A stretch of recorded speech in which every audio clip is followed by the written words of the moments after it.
समस्त को शुभ अपराह्न। भारतीय जनसंचार संस्थान तरफ तथा आईएमसी तरफ आयोजित आज ऑनलाइन वेबिनार रे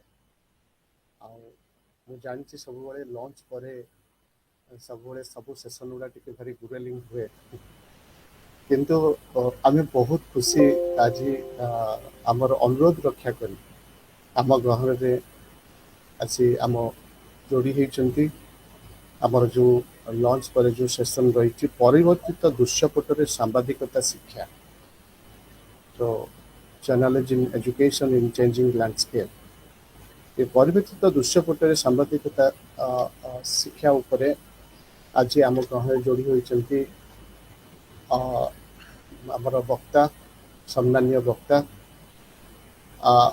माने कहया को गले भारी खुशी लगुच जे कहीं क्या कम नुहति मीडिया एजुकेशन रे हो गवेषणा क्षेत्र रे भी हो आमर विशेष करके बर्तन जो धारा रे चली बर्तन जर्नलिज्म शिक्षा आ जो प्रैक्टिस चली बर्तन सर्वप्रथम मु स्वागत करी आम ग्रहण रे डॉक्टर प्रदोष कुमार रथ बर्तमान केंद्रीय विश्वविद्यालय ओडिशार सार नमस्कार केंद्रीय विश्वविद्यालय बर्तमान सीनियर असिस्टेंट प्रोफेसर सार अच्छा मीडिया एजुकेशन रे बहुत वर्षर अभिज्ञता रही एवं विशेषकर गवेषणा क्षेत्र में रही जहाँ को अंडर रे बहुत पीएचडी स्कॉलर आउ एमफिल स्कॉलर माने गवेषणा कर बहुत अनुभव रही दक्षता भी रही शिक्षा क्षेत्र जर्नलिज्म एजुकेशन में सांबादिकता शिक्षा क्षेत्र में बहुत इनडेप्थ नॉलेज रही सार भारतीय जनसंचार संस्थान तरफ आपको स्वागत करुच्ची सार को प्रथम मु अनुरोध करी पूर्व स्वागत करुच्ची आमर ओडिशा लाइव रो संपादक नीलांबर रथ सार को नीलांबर रथ सार को ओडिशा सांबादिकता परिचय कर किसी दुष्टता मुझे करी ना कहीं सार जो मो जानवर 35 इयर्स अधिका जो रही अनुभव टीवी जो आरंभ कर बर्तमान डिजिटल जर्नलिज्म सार को से अधिकांश समय कहुए गोटे जर्नलिस्ट नुहे से इंस्टीट्यूशनल बिल्डर जहाँ को प्रचेषार आमर सांबादिकता शिक्षा क्षेत्र में बहुत छात्र छात्री बहुत अनुष्ठान सहित सार बहुत जोड़ी होती अच्छा सांबादिकता शिक्षा क्षेत्र में प्रोफेशनल जर्नलिज्म को केमती आगे नहीं हम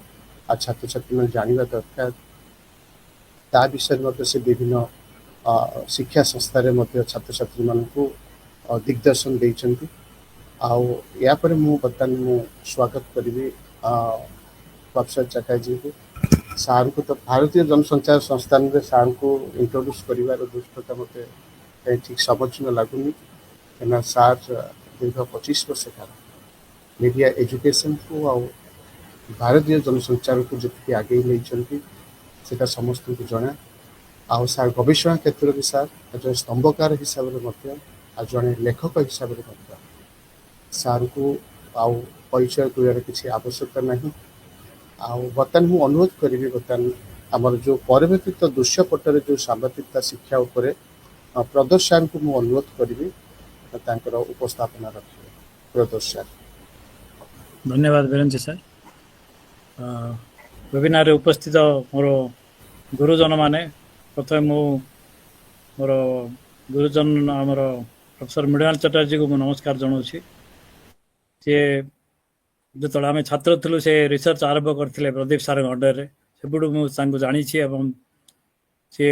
इनडायरेक्टली मोर गुरु सदृश जदिओ से मत पढ़े ना कि सब आम गाइडेंस रे चलीचु पाठपढ़ाटू मु स्वागत धन्यवाद जनाऊँ आमर आईएमसी ढेंकानाल डायरेक्टर प्रोफेसर आनंद प्रधान जी।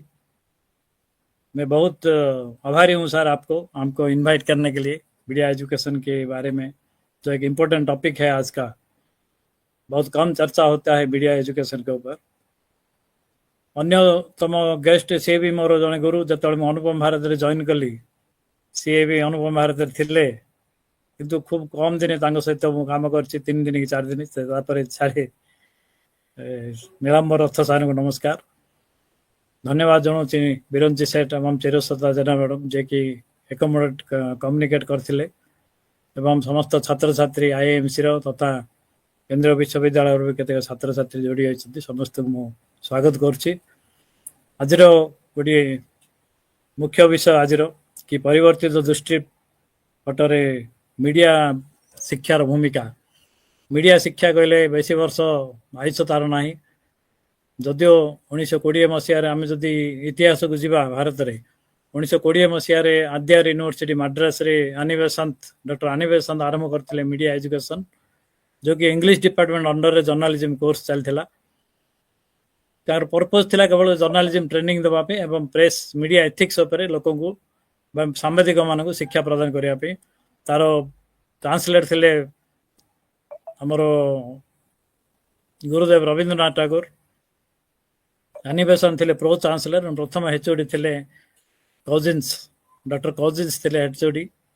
ସିଏ ତାଙ୍କର ପ୍ରଚେଷ୍ଟାରେ ଇଂଲିଶ ଡିପାର୍ଟମେଣ୍ଟ ଅଣ୍ଡରରେ ପ୍ରଥମେ ମିଡ଼ିଆ ଏଜୁକେସନ୍ ଆରମ୍ଭ ହେଲା। ଧୀରେ ଧୀରେ ତାହା ଗତିଶୀଳ ହେଲା ଏବଂ 1941ରେ ପ୍ରଥମ ସିଷ୍ଟମେଟିକ୍ ଯାହା କୁହାଯାଏ ମିଡ଼ିଆ ଏଜୁକେସନ୍ ଆରମ୍ଭ ହେଲା 1941 ମସିହାରେ, ଯେତେବେଳେ ପଞ୍ଜାବ ୟୁନିଭର୍ସିଟି ଲାହୋରରେ ପ୍ରଫେସର ପି ସିଂ ଆରମ୍ଭ କରିଥିଲେ ମିଡ଼ିଆ ଏଜୁକେସନ୍। ତାପରେ ପରେ 15ଟି ୟୁନିଭର୍ସିଟିରେ ମିଡ଼ିଆ ଏଜୁକେସନ୍ ଶିକ୍ଷା ଦିଆଗଲା। 1961 ଯାଏଁ 15ଟି ୟୁନିଭର୍ସିଟିରେ ମିଡ଼ିଆ ଏଜୁକେସନ୍ ଦିଆଯାଉଥିଲା। କିନ୍ତୁ ଧୀରେ ଧୀରେ 1966ରୁ 1981 ମଧ୍ୟରେ 25ଟା ୟୁନିଭର୍ସିଟିରେ ମିଡ଼ିଆ ଏଜୁକେସନ୍ ଦିଆଗଲା। ସେ ପିରିୟଡ଼ ଆମକୁ ଗ୍ରୋଥ ପିରିୟଡ଼ ବୋଲି ମାନ୍ୟତା ମିଳିଛି। 1965ରେ ଯଦିଓ ଆଇଏଏମ୍ସି ଗଠିତ ହେଲା, 1965ରୁ 1981 ଭିତରେ ବହୁତ ମିଡ଼ିଆ ଅର୍ଗାନାଇଜେସନ୍ ଆରମ୍ଭ ହେଲା, ଯାହାର ମୁଖ୍ୟ ପର୍ପୋଜ ଥିଲା ପ୍ରେସ୍ କମିଶନର ରିକମେଣ୍ଡେସନ୍ ଅନୁସାରେ ମିଡ଼ିଆ ଶିକ୍ଷାର ପ୍ରସାର ପାଇଁ ବହୁତ ରିକମେଣ୍ଡେସନ୍ ହେଇଥିଲା ଏବଂ ବହୁତ ସମସ୍ତେ ପରିକଳ୍ପନା କରିଥିଲେ ଗୋଟିଏ ମିଡ଼ିଆକୁ ଏକ ଶିକ୍ଷା ପ୍ରଦାନ କରିବା, ଯାହାଦ୍ୱାରା କି ସାମ୍ବାଦିକମାନେ ଏକ ସୁଚାରୁ ରୂପେ ଗୁଣାତ୍ମକ ସାମ୍ବାଦିକତା ପ୍ରଦାନ କରିପାରିବେ ସମାଜରେ। ସେଥିପାଇଁ ମିଡ଼ିଆ ଶିକ୍ଷାର ଆବଶ୍ୟକତା ରହିଲା ଏବଂ ମିଡ଼ିଆ ଶିକ୍ଷାର ଆରମ୍ଭ ହେଲା।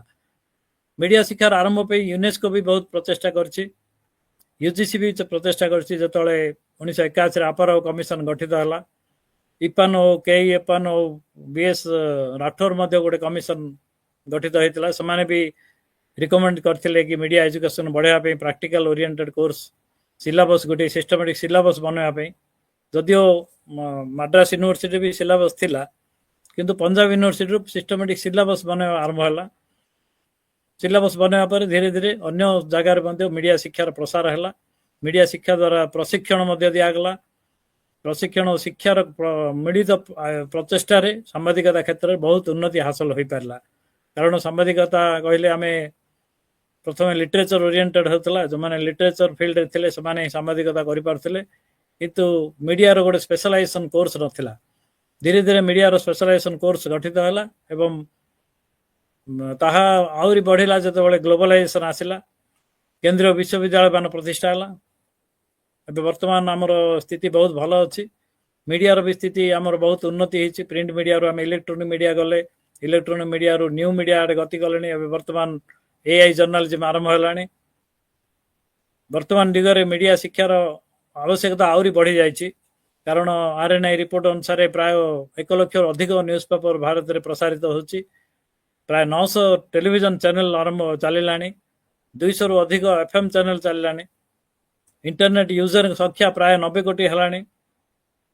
ଏଥିସହ ପବ୍ଲିକ ରିଲେସନ୍ ଆଉ ଆଡଭର୍ଟାଇଜିଂ କ୍ଷେତ୍ରରେ ମଧ୍ୟ ଯଥେଷ୍ଟ ଉନ୍ନତି ଘଟିଛି।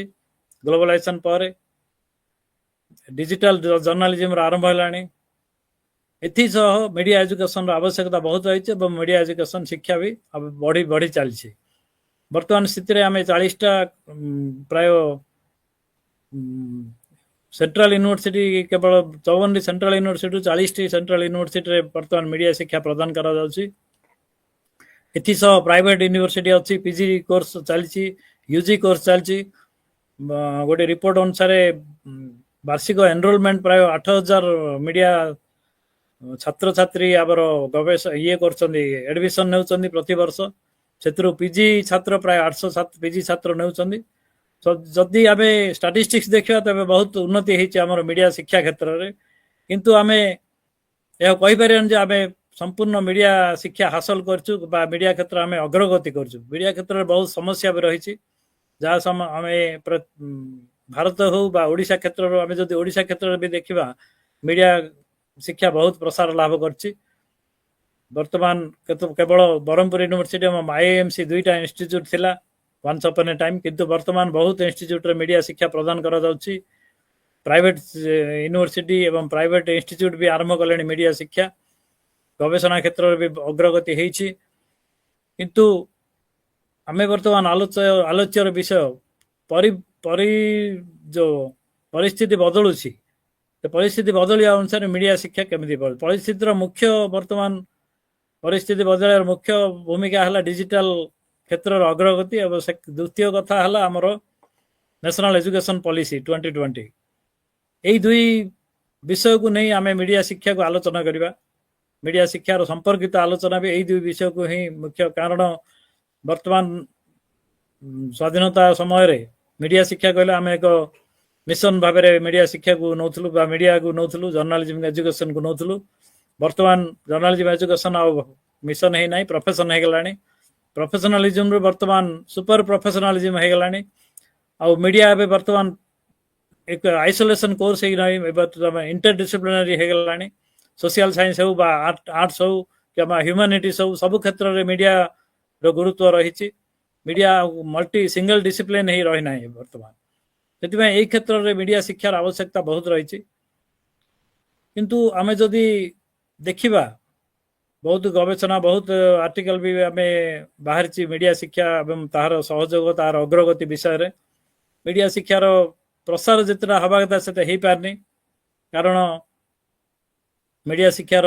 आयुष बहुत कम 1965 कि 60 दशक आम गणिबा तेरे मात्र 50 वर्ष 60 वर्षर आयुष मीडिया शिक्षा को ता पूर्व मीडिया शिक्षा प्राय नथिला कहले चले से क्षेत्र देखले मीडिया शिक्षा बहुत अग्रगति करछि किंतु बहुत गुड़िया समस्या रही जहाँकि आम गोटे पर गोटे आलोचना करवा एवं परवर्ती वक्ता माने गुरुत्व देवे एवं आम गोटे आलोचनार निष्कर्ष बाहर जद्वारा जार निष्कर्ष आम समस्त बुद्धिजीवी मानक पठाई पार बड़ स्तर में आलोचना हो पार केवल आम 3 जन कि आमर आज उपस्थिति जो मैंने अच्छा से भितर सीमित न हो आगू आम बढ़े पार जहाद्वारा मीडिया एजुकेशन शिक्षा सुदूर प्रसार हो पार आमर बहुत गुड़िया समस्या जो भारत क्षेत्र में रही तार मुख्य क्षेत्र में आम आलोचना करिया प्रथम समस्या हूँ आमर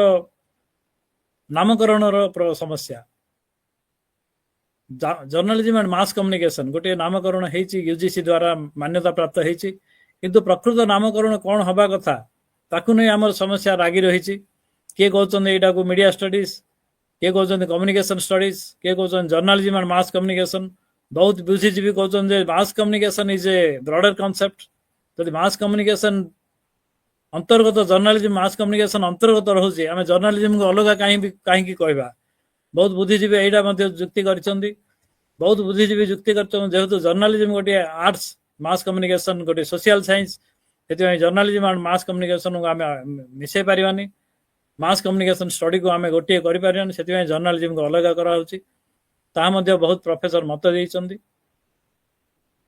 कारण जर्नालिज्म जब आम अलग करदे प्रोफेशनलिज्म नष्ट हो बहुत प्रोफेसर कहते जदि मास कम्युनिकेशन कहवा आम ग्रुप कम्युनिकेशन और इंटरपर्सनल कम्युनिकेशन को आम छाड़ी दौचे तेज से मास कम्युनिकेशन कहीं कहवा कम्युनिकेशन स्टडीज कहीं न कहवा एमती आलोचना होची कारण मास कहले आम mass media and media studies को ही आम प्राधान्य दौचे आ interpersonal group and intrapersonal communication को आम छाड़ी दौचे बोली से भावुंट ताहले मीडिया कम्युनिकेशन स्टडीज बहुत लोग मत देते एमती भाव गोटे बहुत क्षेत्र में आम एमएससी इन इलेक्ट्रोनिक मीडिया भी होची एमएससी इन कम्युनिकेशन होची डिजिटल जर्नालिज्म के ना देचंदी के ना देचंदी कन्वर्जेंट जर्नालिज्म तो गोटे सब्जेक्ट गोटे सारो को नहीं बहुत गोटे सब सब्जेक्ट आम कहीपर जन्म नहीं एवं सब सब्जेक्ट कन्फ्यूजन है आम मीडिया शिक्षा आमर दिगहीन हो पार आशंका रही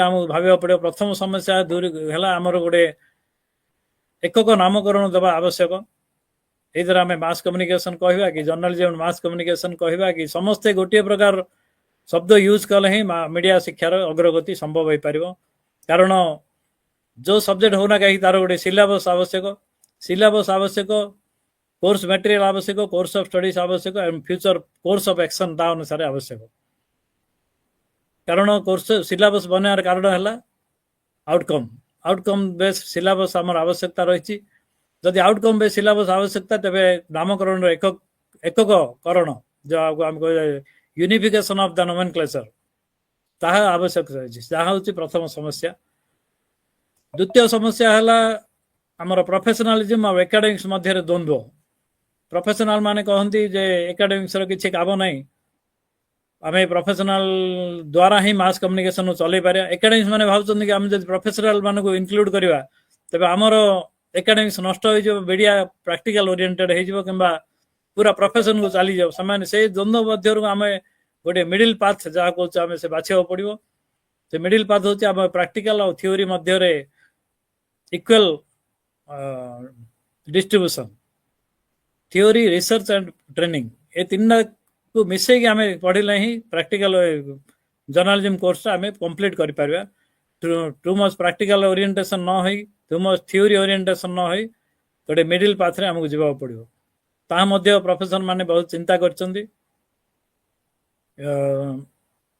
1980 रु 90 दशक मध्य आमर बहुत जगह जपर कि नागपुर बरहमपुर मद्रास बॉम्बे विभिन्न जगह चंडीगढ़ विभिन्न जगह आम वर्कशॉप माने होता मीडिया एजुकेशन को डेवलपमेंट पे वर्कशॉप माने निष्कर्ष बाहर जे प्रैक्टिकल को आउरी बढ़ाया पड़ो प्रैक्टिकल सहित रिसर्च को बढ़ाया पड़ो रिसर्च सहित आमको थ्योरी को भी बढ़ाया पड़ो ये तीनोटी न मिसेले मीडिया एजुकेशन आगू बढ़ी पारिबनी किंतु वर्तमान स्थिति रे आमे बहुत जगह देखुचे तीनोटी सम्मिश्रण रे चलची कोर्स प्रैक्टिकल कंपोनेंट थाई भी थ्योरी पढ़ा होची जहाँ कि गोटे भल प्रैक्टिस आम कहीपर थ्योरी रहू किंतु प्रैक्टिकल कंपोनेंट रहा मुख्यतः आवश्यक जद्वारा मीडिया शिक्षार प्रसार हो बहुत जगह आम देखुचे प्रैक्टिकल प्रति टू मच ओरिएंटेशन हो जाती स्टूडियो रोचे इलेक्ट्रोनिक मीडिया कैमेरा रोचे सब रोचे किंतु एथिक्स अभाव रोचे एवं थ्योरी ओरिएंटेड कोर्स अभाव रोचे जद्वारा स्क्रिप्ट राइटिंग एपरी एमती सब कोर्स जाक असुविधा हो जाऊँगी एवं लेखालेखी लिटरेचर ओरिएंटेड सब्जेक्ट को आम भूली जाऊे समस्त बेस रखा पड़ो समस्त को मिलमिशी चलैया पड़ो थ्योरी हो प्रैक्टिकल हो रिसर्च हो ये तीनोटी विषय मिली मिसेक चलिए ही मीडिया एजुकेशन सफल हो पार आ गोटे समस्या रहा आमर पीजी लेवल बहुत कम यूनिवर्सिटी अच्छी पूरा सुदूर प्रसार आहरी हो पारनी ऑल इंडिया आम देखा बहुत सेंट्रल यूनिवर्सिटी मीडिया एजुकेशन अच्छी स्टेट यूनिवर्सिटी बहुत कम अच्छी स्टेट यूनिवर्सिटी मीडिया एजुकेशन को बढ़िया जो जो जी स्टेट लेवल बा सेंट्रल लेवल अच्छी से गुड़ा प्राइवेट द्वारा बहुत परिचालित जो माने कि ऑर्डिनरी साधारण लोकों साधारण स्टूडेंट पे पाठ पढ़िया मुश्किल जो दिल्ली नोएडा रे बहुत इंस्टीट्यूट अच्छी जो द्वारा हाई एडमिशन फी आम कहूँ एडमिशन फी जार आम गरीब लोकों ये पहुँच बाहर से गुड़ाक आमको देखा पड़ो स्टेट यूनिवर्सिटी बहुत कम स्टेट यूनिवर्सिटी संख्या तो बहुत कम थिला वर्तमान सेंट्रल यूनिवर्सिटी कॉन्सेप्ट आसिला पर यूनिवर्सिटी संख्या बढ़ी स्टेट यूनिवर्सिटी जर्नलिज्म एजुकेशन को बढ़िया पड़ो सेटा गोटे समस्या अच्छी आ गोटे समस्या अच्छी जदि ओडिशा लेवल भी आम देखू ग्रेजुएशन अंडर ग्रेजुएट कोर्स बहुत कम अच्छी जर्नलिज्म एंड मास कम्युनिकेशन क्षेत्र में अंडर ग्रेजुएट कोर्स को आम बढ़ाया पड़ो अंडर ग्रेजुएट कोर्स सहित आम स्टेट ओडिशा कथा मुझे कहूँ स्टेट पब्लिक सर्विस कमिशन रे आम एसएसबी रे बहुत सब्जेक्ट अच्छी किंतु मास कम्युनिकेशन सब्जेक्ट नाई जो द्वारा कि अंडर ग्रेजुएट कोर्स रो डेवलपमेंट करिया पड़ो पोस्ट ग्रेजुएट कोर्स रे मध्य बहुत स्टूडेंट हतोत्साहित हो पड़ते कि आपर आम फ्यूचर कौन करवा प्राइवेट जीवा किंतु बहुत सब्जेक्ट अच्छी जहाँ history political science Odia English हो जो बहुत सब्जेक्ट अच्छी जो द्वारा एसएसबी द्वारा बहुत पिला उपकृत होती बहुत पिला माने 100 प्राय 1000 ऊपर पिला उपकृत आमर जदि मीडिया एजुकेशन होता एसएसबी रे था ओपीएससी रे था मीडिया शिक्षा रे बहुत प्रसार हो पारि था कारण यूजीसी वर्तमान कहूँ मीडिया कंप्लीट प्रोफेशनल कोर्स ना ଯେମିତି ହିଷ୍ଟ୍ରି ପଲିଟିକାଲ ସାଇନ୍ସ ଯେମିତି କୋର୍ସ ମିଡ଼ିଆ ମାସ୍ କମ୍ୟୁନିକେସନ୍ ବି ସେମିତି ଗୋଟେ କୋର୍ସ। ସେଥିପାଇଁ ଆମେ ସେ ଅନୁସାରେ ଆମକୁ ଚଳାଇବାକୁ ପଡ଼ିବ, ଯଦ୍ୱାରା କି ଆମେ ସରକାର ରାଜ୍ୟ ସରକାରଙ୍କ ସହାୟତାରେ କିମ୍ବା ସେମାନଙ୍କୁ ଅନୁରୋଧ କରି ଆମେ ଯଦି ଏସ୍ଏସ୍ବି କିମ୍ବା ପବ୍ଲିକ ସର୍ଭିସ କମିଶନରେ ମାସ୍ କମ୍ୟୁନିକେସନକୁ ଇନକ୍ଲୁଡ୍ କରିପାରିଥାନ୍ତେ, ସେ ୟୁପିଏସ୍ସି ହେଉ ଇଣ୍ଡିଆନ୍ ଇନଫର୍ମେସନ୍ ସର୍ଭିସ ଗୋଟେ ଅଲଗା କ୍ଷେତ୍ର ହେଇଯାଉଛି, ଜେନେରାଲାଇଜ୍ କରିବାକୁ ପଡ଼ିବ ସେ କ୍ଷେତ୍ରକୁ ୟୁପିଏସ୍ସିରେ ଆମକୁ ସାମିଲ କରିବାକୁ ପଡ଼ିବ, ଯଦ୍ୱାରା କି ମିଡ଼ିଆ ଏଜୁକେସନର ପ୍ରସାର ବା କମ୍ୟୁନିକେସନ ଏଜୁକେସନର ପ୍ରସାର ହେଇପାରିବ। ଆଉ ଗୋଟିଏ ସମସ୍ୟା ରହୁଛି ଫ୍ୟାକଲ୍ଟି ସଂଖ୍ୟା କମ୍।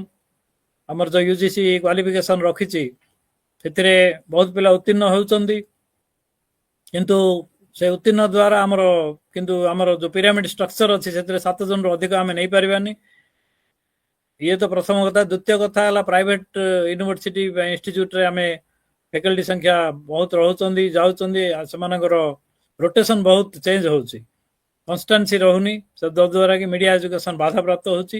ଆଉ ସେକେଣ୍ଡ ହେଲା ମ୍ୟାନେଜମେଣ୍ଟ କିମ୍ବା ଆଇଟି କ୍ଷେତ୍ରରେ ଯେତିକି ଆଡମିସନ୍ ଫିଜ୍ ଅନୁସାରେ ଯେତିକି ଦରମା ମିଳୁଛି ଆମର ଶିକ୍ଷକମାନଙ୍କୁ ସେତିକି ଦରମା ପ୍ରାଇଭେଟରେ ମିଳୁନି, ସେମାନେ ହତୋତ୍ସାହିତ ହେଉଛନ୍ତି, ଯଦ୍ୱାରା ମିଡ଼ିଆ ଏଜୁକେସନ୍ ବି ବାଧାପ୍ରାପ୍ତ ହେଉଛି। ତାହା ଗୋଟେ ସମସ୍ୟା।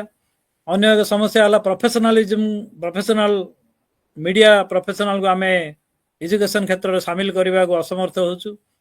ଯଦିଓ କମ୍ପ୍ଲିଟଲି ଆମେ 5 ଦିନ ପାଇଁ 10 ଦିନ ପାଇଁ ମିଡ଼ିଆ ପ୍ରଫେସନାଲକୁ ଡାକୁଛୁ, ସେମାନେ ପଢ଼ାଉଛନ୍ତି, କିନ୍ତୁ ଫୁଲ୍ ଫ୍ଲେଜ୍ ସେମାନଙ୍କୁ ରଖି ହେଉନି। ବର୍ତ୍ତମାନ ପ୍ରଫେସର ଅଫ୍ ପ୍ରାକ୍ଟିସର ଯେଉଁ କନସେପ୍ଟ ଅଛି ତାହାକୁ ସମ୍ପୂର୍ଣ୍ଣ ରୂପେ ଇମ୍ପ୍ଲିମେଣ୍ଟ କରିବାକୁ ପଡ଼ିବ, ଯଦ୍ୱାରା କି ଆମେ ମିଡ଼ିଆ ପ୍ରଫେସନାଲ କେବଳ ଟେଲିଭିଜନ ନ୍ୟୁଜ୍ ପେପର ନାହିଁ, ପବ୍ଲିକ ରିଲେସନ୍, ଆଡଭର୍ଟାଇଜିଂ, ଏନଜିଓ କ୍ଷେତ୍ରରେ ମଧ୍ୟ ଯେଉଁମାନେ ମିଡ଼ିଆ ପାଇଁ କାମ କରୁଛନ୍ତି, ଯେଉଁମାନେ ପ୍ରାକ୍ଟିକାଲ କାମ କରୁଛନ୍ତି କିମ୍ବା ଫିଲ୍ମ କ୍ଷେତ୍ରରେ ହଉ ସେମାନେ କାମ କରୁଛନ୍ତି, ସେମାନଙ୍କୁ ଆମେ ଏକାଡେମିକ କ୍ଷେତ୍ରରେ ସାମିଲ କରିବା, ଯଦ୍ୱାରା କି ଥିଓରି କୋର୍ସ ପ୍ଲସ୍ ପ୍ରାକ୍ଟିକାଲ କୋର୍ସର ସମ୍ମିଶ୍ରଣରେ ଆମେ କାମ କରିବା।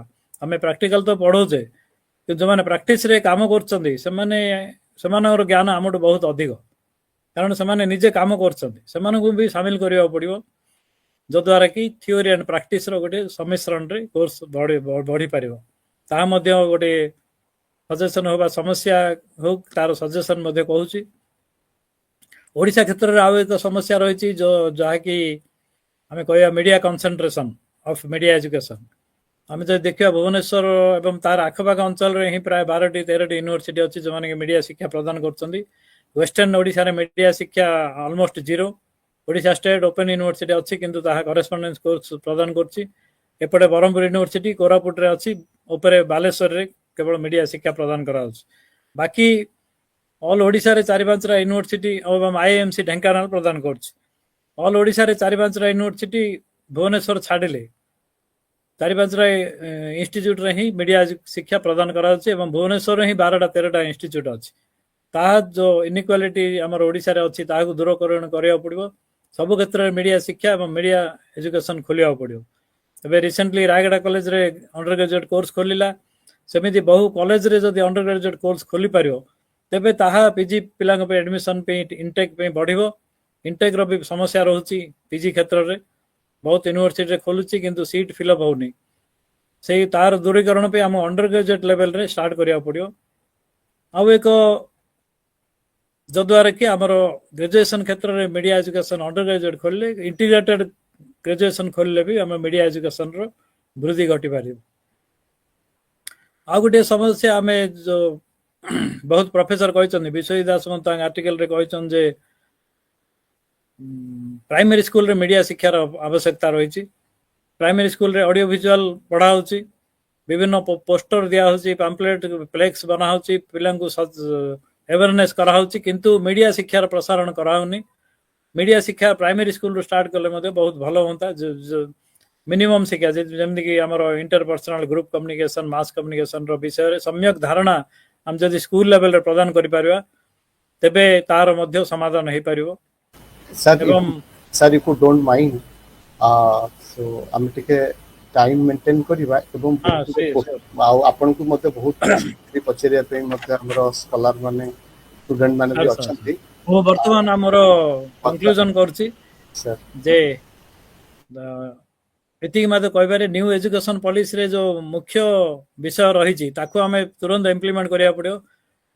ମୁଖ୍ୟ ବିଷୟ ଭିତରୁ मीडिया एजुकेशन मु जमी कहली कि रिसर्च थ्योरी आउ प्रशिक्षण ट्रेनिंग ये तीनोटी सम्मिश्रण मीडिया एजुकेशन को बढ़ाया पड़ो एवं एनईपी अनुसार आम मुख्य आउरी गोटे सजेसन मु कहबी जे रिजनल लैंग्वेज रे मीडिया शिक्षार प्रसार बहुत करने आवश्यक रही आम जहाँ करचे प्राय इंग्लिश क्षेत्र में करचे आंचलिक भाषा रे मीडिया क्षेत्र प्रसार बहुत आवश्यकता रही कारण इंग्लिश रे पाठ पढ़ुଛନ୍ତି किंतु ओडिया चैनल रे काम କରୁଛନ୍ତି ताहा दूरीकरण पे आम गोटे गैप रही भाषार गैप ताकू दूरीकरण करा पड़ो एवं बहुत सजेसन अच्छी जो गवर्नमेंट को आम सजेसन करा पड़ो जे पीएचसी आम सामिल करा एवं अंडर ग्रेजुएट कोर्स बहुत प्रसार करा जद्वारा कि ए समाधान हम आउ गोटे इम्पोर्टाट है इंटरडिसिप्लिनरी रिसर्च ताकू बढ़ाया पड़ो खाली आइसोलेशन रे रिसर्च कले हेनी सहित सोशल साइंस अन्य ह्यूमानिटी सहित सामिल हो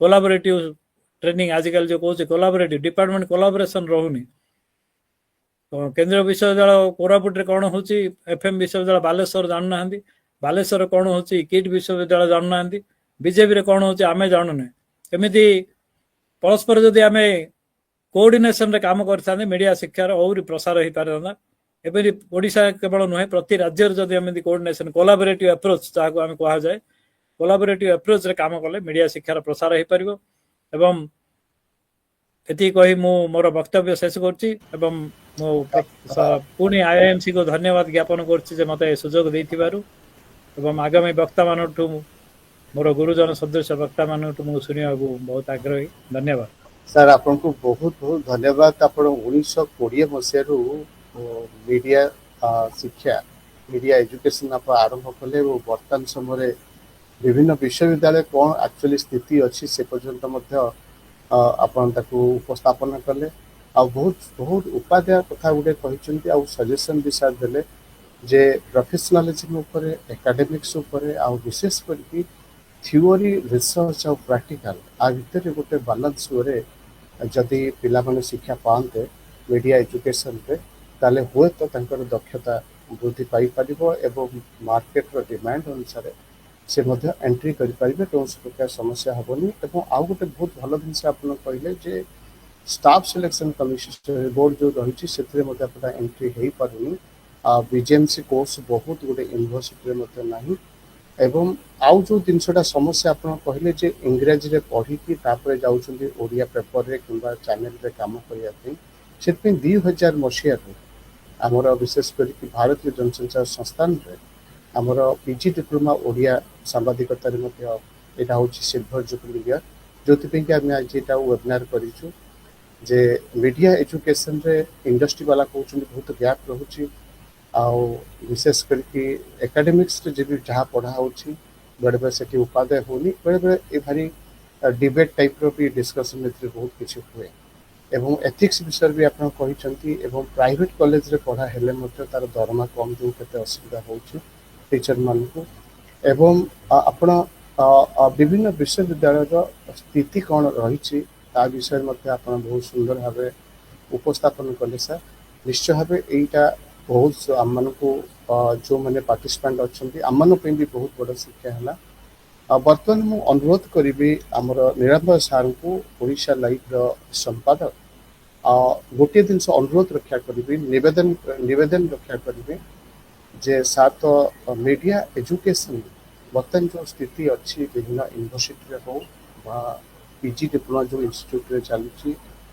से कौन आउ इम्प्रूवमेंट हवा दरकार आ गोटे मीडिया इंडस्ट्री को जिते गोटे आमर ट्रेनिंग जर्नलिस्ट हो आमर मास्टर डिग्री सारिकी पीजी डिप्लोमा सारिकी जिते से जॉइन करने जाऊँगी मीडिया इंडस्ट्री कौन सब डिमांड्स रही चाहे नॉलेज क्षेत्र में हो स्किल क्षेत्र में हो टेक्निकल क्षेत्र में हो टेक्नोलोजिकल क्षेत्र में हो डिजिटल मीडिया क्षेत्र में हो तार कौन एक्चुअली आवश्यकता रही जोटा कि आप अनुभव कर मीडिया इंडस्ट्री एंट्री कला को किसी डेफिशिएंसी रही आउ कौन शिक्षा दबा दरकार जो थे कि से रेडी है से जॉइन कर पारे प्रोफेशनलिज्म विथ प्रोफेशनलिज्म से काम भी करें बता निवेदन रखी निरंबर सार को उपस्थापन करें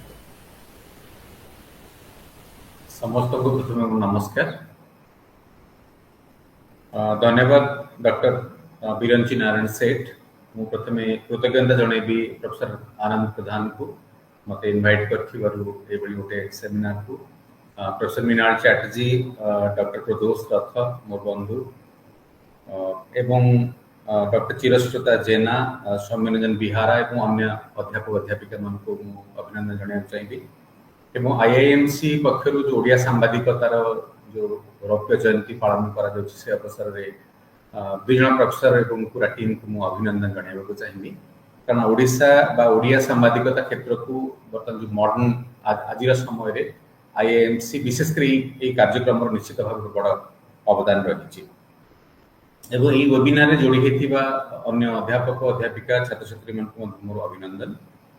ପରିବର୍ତ୍ତିତ ଦୃଶ୍ୟପଟରେ ସାମ୍ବାଦିକତା ଶିକ୍ଷା ଗୋଟେ डायनेमिक सब्जेक्ट ଆପଣ ଯୋଉଦିନ ସେ ବିଷୟରେ କଥା ହେବେ ନୂଆ ନୂଆ କଥା ବିଷୟରେ କଥା ହେବାକୁ ପଡ଼ିବ। ମୁଁ ତାକୁ ମୁଖ୍ୟତଃ ତିନୋଟି ଭାଗରେ ବିଭକ୍ତ କରି କହିବାକୁ ଚାହିଁବି। ପ୍ରଥମଟି ହେଲା ସାମ୍ବାଦିକତା ଶିକ୍ଷା ଓ ତାଲିମ, ଯାହା ଉପରେ ମୁଖ୍ୟତଃ ପ୍ରଦୋଷ ପ୍ରଭୁ ଅନେକ କଥା କହିଛନ୍ତି। ଏବଂ ଦ୍ୱିତୀୟ କଥାଟି ହେଉଛି ଓଡ଼ିଆ ସାମ୍ବାଦିକତା, ଯୋଉଟା ଆମେ ଓଡ଼ିଶାରେ କହୁଛୁ ମୋଷ୍ଟଲି ଓଡ଼ିଆ ଭାଷାର ସାମ୍ବାଦିକତା। ଏବଂ ତୃତୀୟ କଥାଟି ହେଉଛି ଯେଉଁ ପରିବର୍ତ୍ତିତ ଦୃଶ୍ୟପଟ କଥା ଆମେ କହୁଛନ୍ତି, କ'ଣ ସେ ପରିବର୍ତ୍ତିତ ଦୃଶ୍ୟପଟ ଏବଂ ତାର ଇମ୍ପାକ୍ଟ ଆମ ଏଜୁକେସନ ट्रेनिंग स्किलिंग उपरे आसुची और आमर इंडस्ट्री पे कौन आसुची। मो विचार रे सांबादिकता शिक्षा केवल समसामयिक बा कंटेम्पोरारी हबो नाही, सेटा सुदूर प्रसारी हबा दरकार, गोटे फ्यूचरिस्टिक हबा दरकार। यह ही संभवतः आज सांबादिकता शिक्षा और तालीम अनुष्ठान पे सबुठ बड़ आह्वान। आपण गोटे एजुकेशन को केवल कंटेम्पोरारी करिवेनी, ताकि केमती फ्यूचरिस्टिक करिवे, इंडस्ट्री आसंता काल इंडस्ट्री पे केमती आपण प्रस्तुत हेबे, आपण को छात्र छात्री प्रस्तुत करेंगे, गोटे छोट कथा नुह, सहज कथा नुह। प्रथम मुझे अभिनंदन जनइबी समस्त जो मैंने सामाजिक शिक्षा क्षेत्र अच्छे जी इन्स्टिट्यूशन ओडिशा बाहर भी जे अनेक परिमाण में आज आम से अचीव करूँ, किंतु किसी एंगल अच्छी जहाँ आम बहुत समय लगे।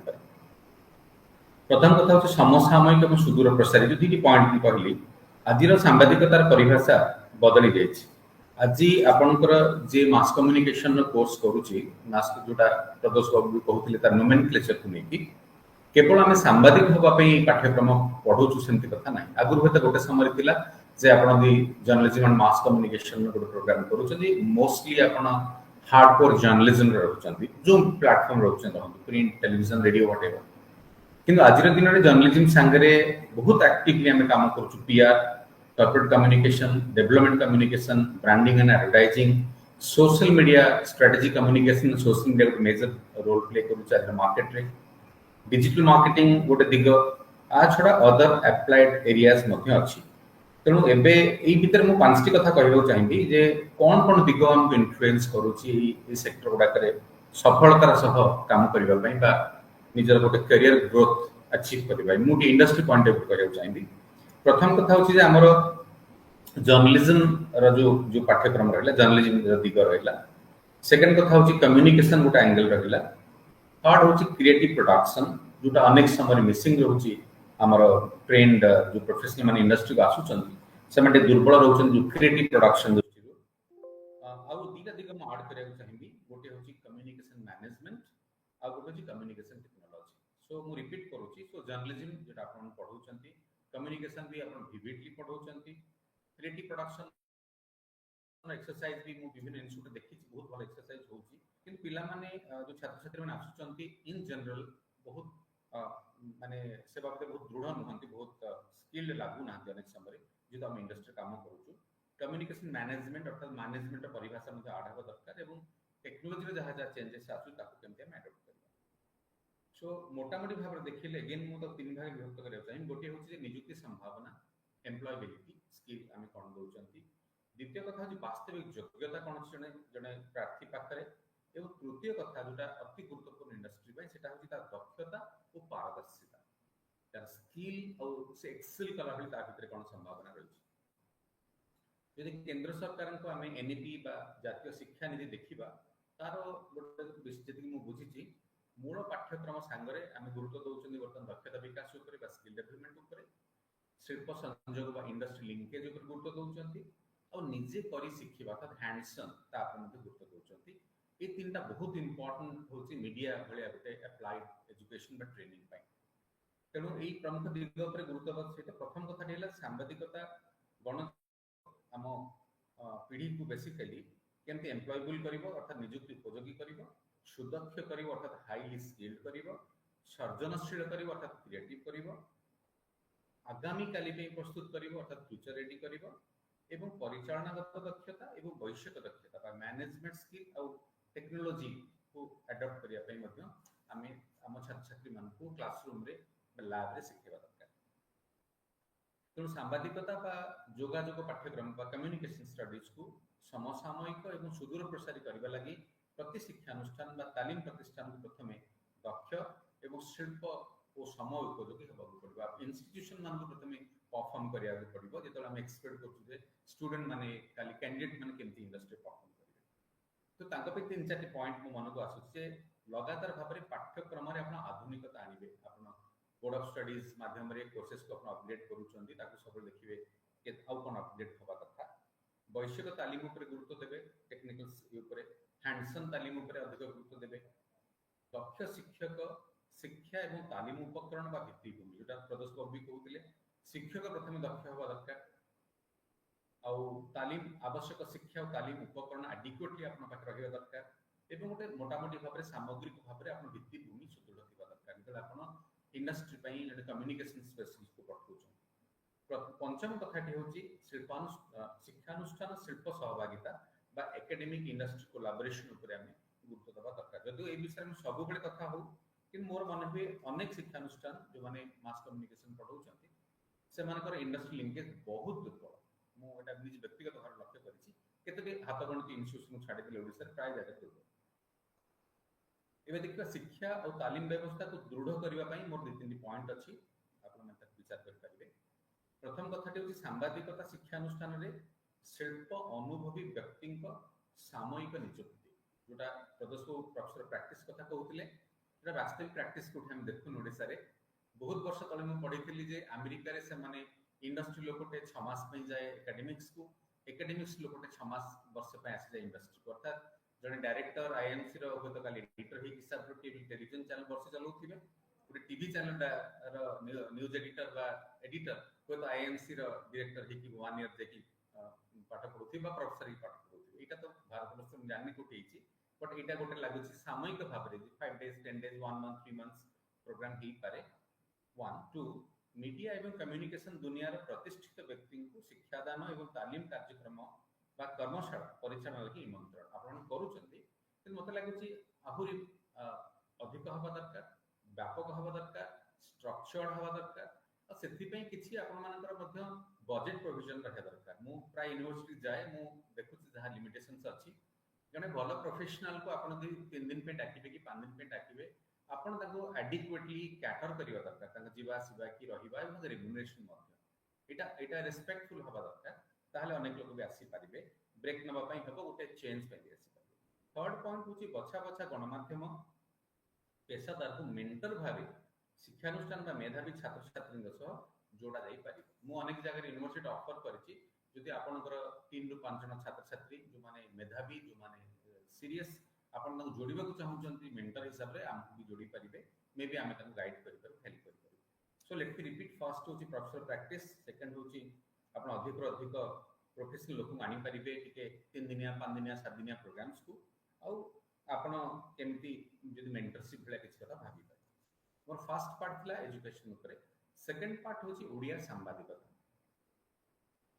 आज सांबादिकता एवं गणयोगाजोग क्षेत्र पेशादार मानक पई निजुक प्रतिष्ठित करबा लागि केवल सांबादिकता बा जर्नलिज्म क्षेत्र सीमित होई रहि नै मु आगु टिके आगु कहछि जे जर्नलिज्म बा mass communication is not limited to journalism एटा हमकु बारंबार चिंता करिया पड़िबो समय रो दाबी हिसाब रे सांबादिकता जेमती गोटे थला सांबादिकता प्रिंट रेडियो कम्युनिकेशन ने मु रिपीट करूची PR public relations and corporate communication strategy communication social media digital marketing advertising development communication इत्यादि देखो डेवलपमेंट कम्युनिकेशन भारत रे बा आपन साउथ ईस्ट एशिया बहुत वर्ष ला प्रैक्टिस होची किंतु एबे भी हम खोजिबु जे डेवलपमेंट सेक्टर रो किछि प्रोफेशनल को कोनसी प्रोजेक्ट पई बा फुल टाइम पई हमें भी पाई करनु तेनु मते लागुनी adequately skilled market ready development professionals माने बेसिकली यंग जनरेशन ने अवेलेबल ऑप्शन दी ओडिसा इन पर्टिकुलर नेक्स्ट हो जे any freelance assignment third point होची मीडिया एंटरप्रेन्योरशिप आमको क्लासरूम रे वर्तमान स्टूडेंट मान को कहबा को जे मे बी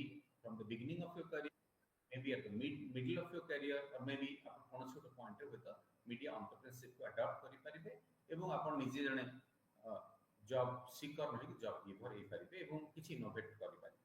तेणु प्रथम कथा गणमाध्यम शिक्षा समाप्त पर प्रार्थी माने जे विभिन्न क्षेत्र में काम करि परिबे एही सूचना और भरोसा से माने पाइबा दरकार। केवल केवल जर्नलिस्ट हिसाब नो reporter, copy editor, news editor नुह, आहुरी अनेक कथा अछि, अनेक सेक्शन अछि, सेगमेंट अछि, आपण माने काम करि परिबे। मो विचार रे दी भाग रे विभक्त करि परिबा, गोटे होची जर्नलिज्म आ गोटे होची कम्युनिकेशन। जे ब्रॉडली हमें देखिबा तो जो प्रार्थी माने हमको आसुचंती से माने केमदी बाछिबे ताको जो मैपिंग करिवे दरंती से माने ताको करियर को प्लान कला बेले प्रथम कथा हो से माने आग्रह, तांकर जो इंटरेस्ट, पैशन सेटा गोटे। द्वितीय कथा हो तांकर दक्षता, टेक्निकल दक्षता। तृतीय कथा हो नियुक्ति संभावना। जो स्टूडेंट माने आज जोड़ी हेचंती मु तांको कहबा चाहिबी जे से टिके स्टडी करिवा दरकार जे से कोन करिवा चाहउचंती, कोन करिया पे तांको दक्षता अछि बोल से भाबुचंती।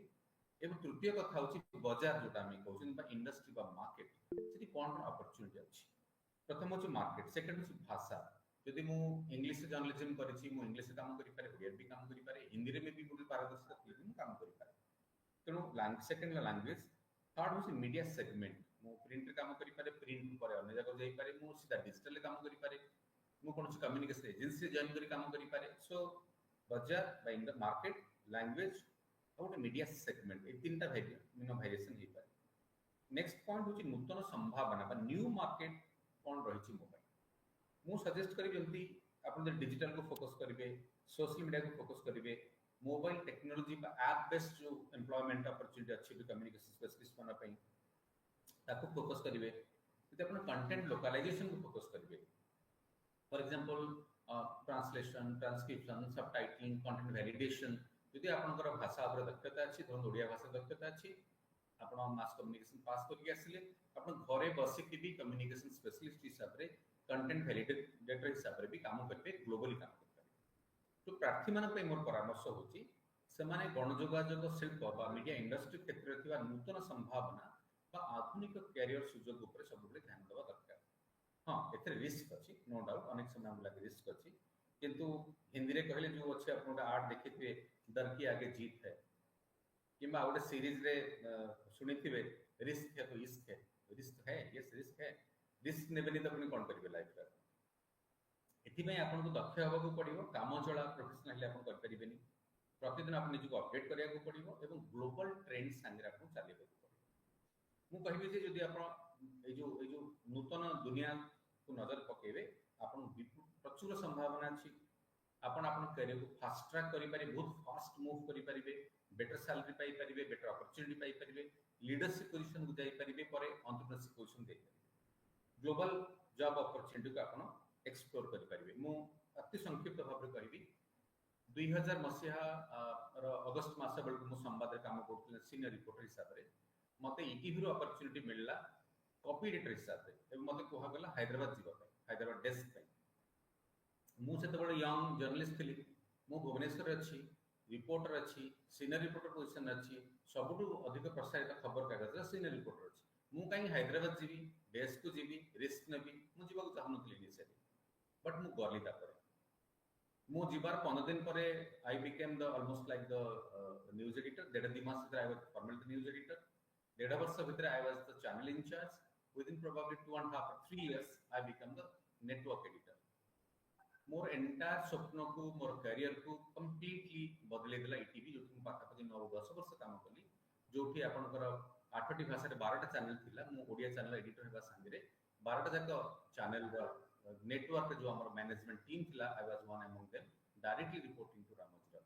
सेबे सौभाग्य मते मो जीवन रे तो मिल न थांता जदि मु से सुजोग हातछड़ा करथां।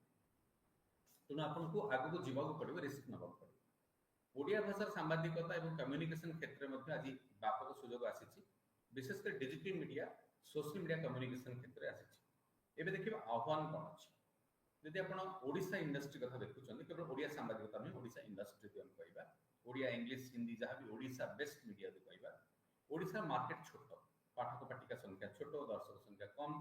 आपण हिंदी संगे कंपेयर करबे, बांग्ला संगे कि तेलुगु संगे कंपेयर करबे, सीमित विज्ञापन सुजोग। मीडिया सब बंचे मुख्यतः विज्ञापन पर, advertisement that was the model एबे सब्सक्रिप्शन मॉडल आसला अदर मॉडल एबे नु आसला सो स्मॉल मार्केट एवं आपण एडवर्टाइजमेंट भी चैलेंजेस अछि तार इंपैक्ट कोन होची तार इंपैक्ट हेची आपनकर बेसी अपॉर्चुनिटी नाही माने पदवी संख्या कम बहुत चाकरी सुযোগ नाही दरमा कम मिलुची ऑलरेडी प्रदोष बाबू कहउतले बेटी पर बदलिची प्रदोष बाबू माने जो माने भीतर भल संभावना अछि भल दरमा मिलियो संभावना अछि थर्ड होची सीमित करियर ग्रोथ आपण गोटे जगह जॉइन कले 5 वर्ष पर कोठिबे 10 वर्ष पर कोठिबे सेत्र मध्ये सीमा अछि ऑब्वियसली गोटे बड़ कथा अछि होची मिड करियर क्राइसिस आपण यदि 40 वर्ष हो जाइछि 45 वर्ष हो जाइछि कोनोसी कारण आपण चाकरी हरैले चाकरी छाडी देले आपण को आ गोटे जगह रे समान पदवी रे समान दरमा रे समान सम्मान र सह चाकरी मिलिबो से संभावना नाही अन्य इंडस्ट्री भी थाई पारे ओडिसा तो निश्चय अछि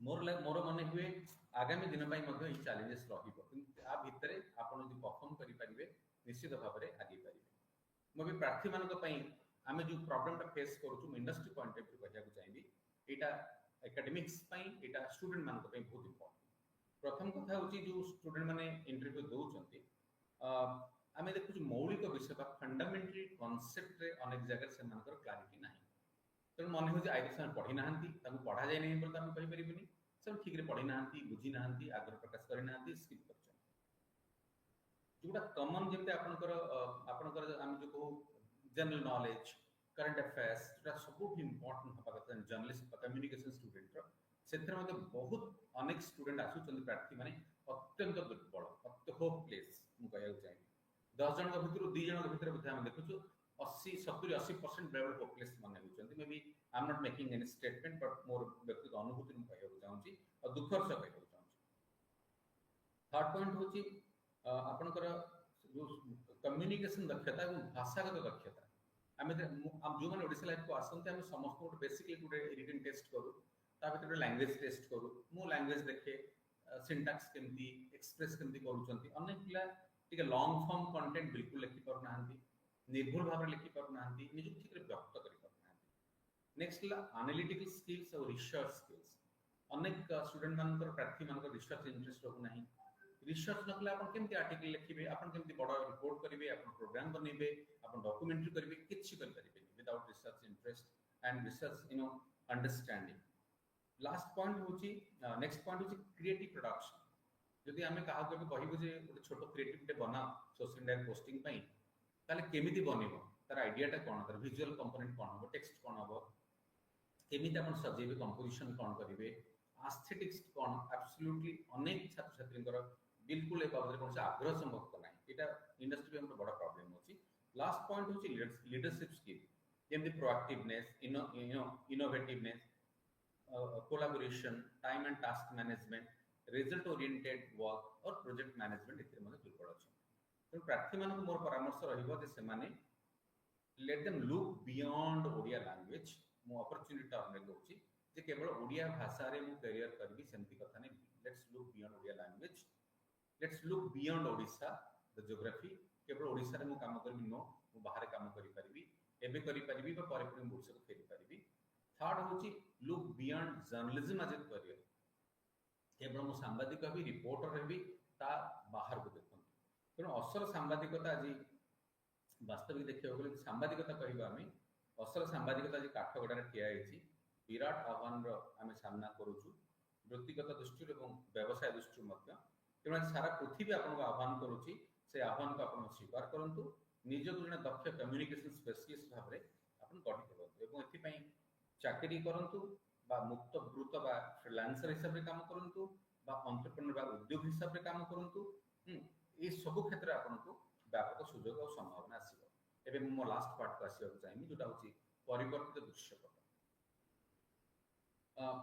प्रथम कथा होची परिवर्तित दृश्यपट कोन आम देश रे दिने सांबादिकतार लक्ष्य थिला जे लोकन को पराधीनतार मुक्त करिबा आपन देखिबे स्वाधीनता संग्राम रो अस्त्र हेतला सांबादिकता साहित्य मध्ये सबुठ अधिक लोकप्रिय होता सांबादिकता साहित्य कारण से पराधीन भारत रे पराधीनता लोक मान के मुक्ति पाए से मान पे लड़ाई करथला अग्नि संयोग करथला जेमति निया ये कला बेले सेकंड पार्ट रे परे सांबादिकता सूचना और प्रसारण पई मुख्य माध्यम हला अर्थात इन्फॉर्मिंग एजुकेटिंग एंड एंटरटेनिंग जोटा आपन कोर ऑब्जेक्टिव मीडिया सेटा तो हमें अचीव कर ता भितर आपन प्रिंट रेडियो टेलीविजन है कि डिजिटल में पहुंचे किंतु आज आम देखा आज सांबादिकता और जोगाजोग बा कम्युनिकेशन मूल मंत्र हूँ आम जीवन जमीक वृत्तिगत व्यक्तिगत और वृत्तिगत एवं शिल्प और उद्योग आम समाज बा व्यापक समाज एवं जातीय तथा अंतर्जातीय क्षेत्र को परिपुष्ट समृद्ध और सक्रिय करवा तेणु ए क्षेत्र में काम करुवा प्रत्येक पेशादार व्यक्ति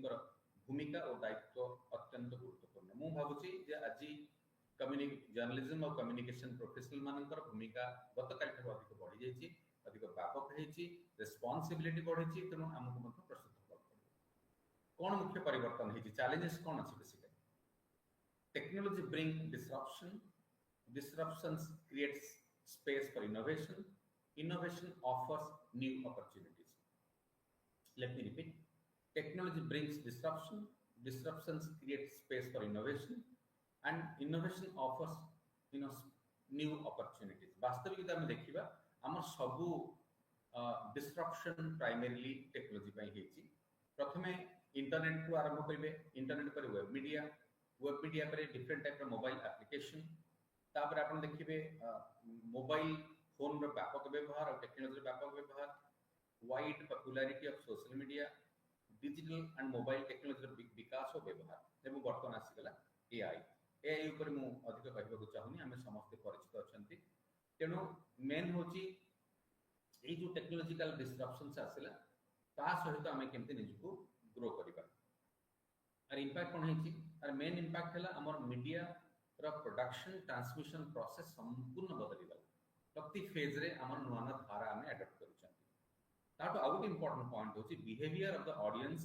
और द कंज्यूमर आमे प्रिंट मीडिया समय जहा भाबुथि आज समय बदली छी आज जने कंज्यूमर केमती कंज्यूम करूची कंटेंट को टेक्स्ट कंटेंट हो ऑडियो विजुअल हो से हिसाब रे मीडिया को बतन बदलियर बात होइछ आमे एवं फाइनल कथा होची मध्य एडवर्टाइजमेंट वर्ल्ड मध्य बदली जेछि गतकाल जहा थिला खबर कागज विज्ञापन आपन आउटडोर विज्ञापन बा आपन टीवी विज्ञापन टीवीसी सब धारा बदली करे तार इंपैक्ट कोन हिचे बे आपन देखिबे आज टेक्निकली खबर कागज शिल्प धीरे धीरे मरिबार बसलानी लोक माने सीधा सड़क वेबसाइट न आसी mobile app content aggregation platform social media माध्यम रे खबर पढुछन आमे तबले 2012-13 मसिया 10 मसिया रे पोर्टल स्टार्ट कुला हम लागत लोक सब लॉगिन करी हम पोर्टल ऊपर खबर पढिबे तो आमे धन्य हिची पोर्टल लोक केही पोर्टल को डायरेक्ट आसु नांती से माने आसुचन मोबाइल ऐप थ्रू रे कंटेंट एग्रीगेशन प्लेटफॉर्म थ्रू रे माने सोशल मीडिया माध्यम रे इटा केवल आपन घर गोटे माने बैक एंड स्टोर भले हे गेची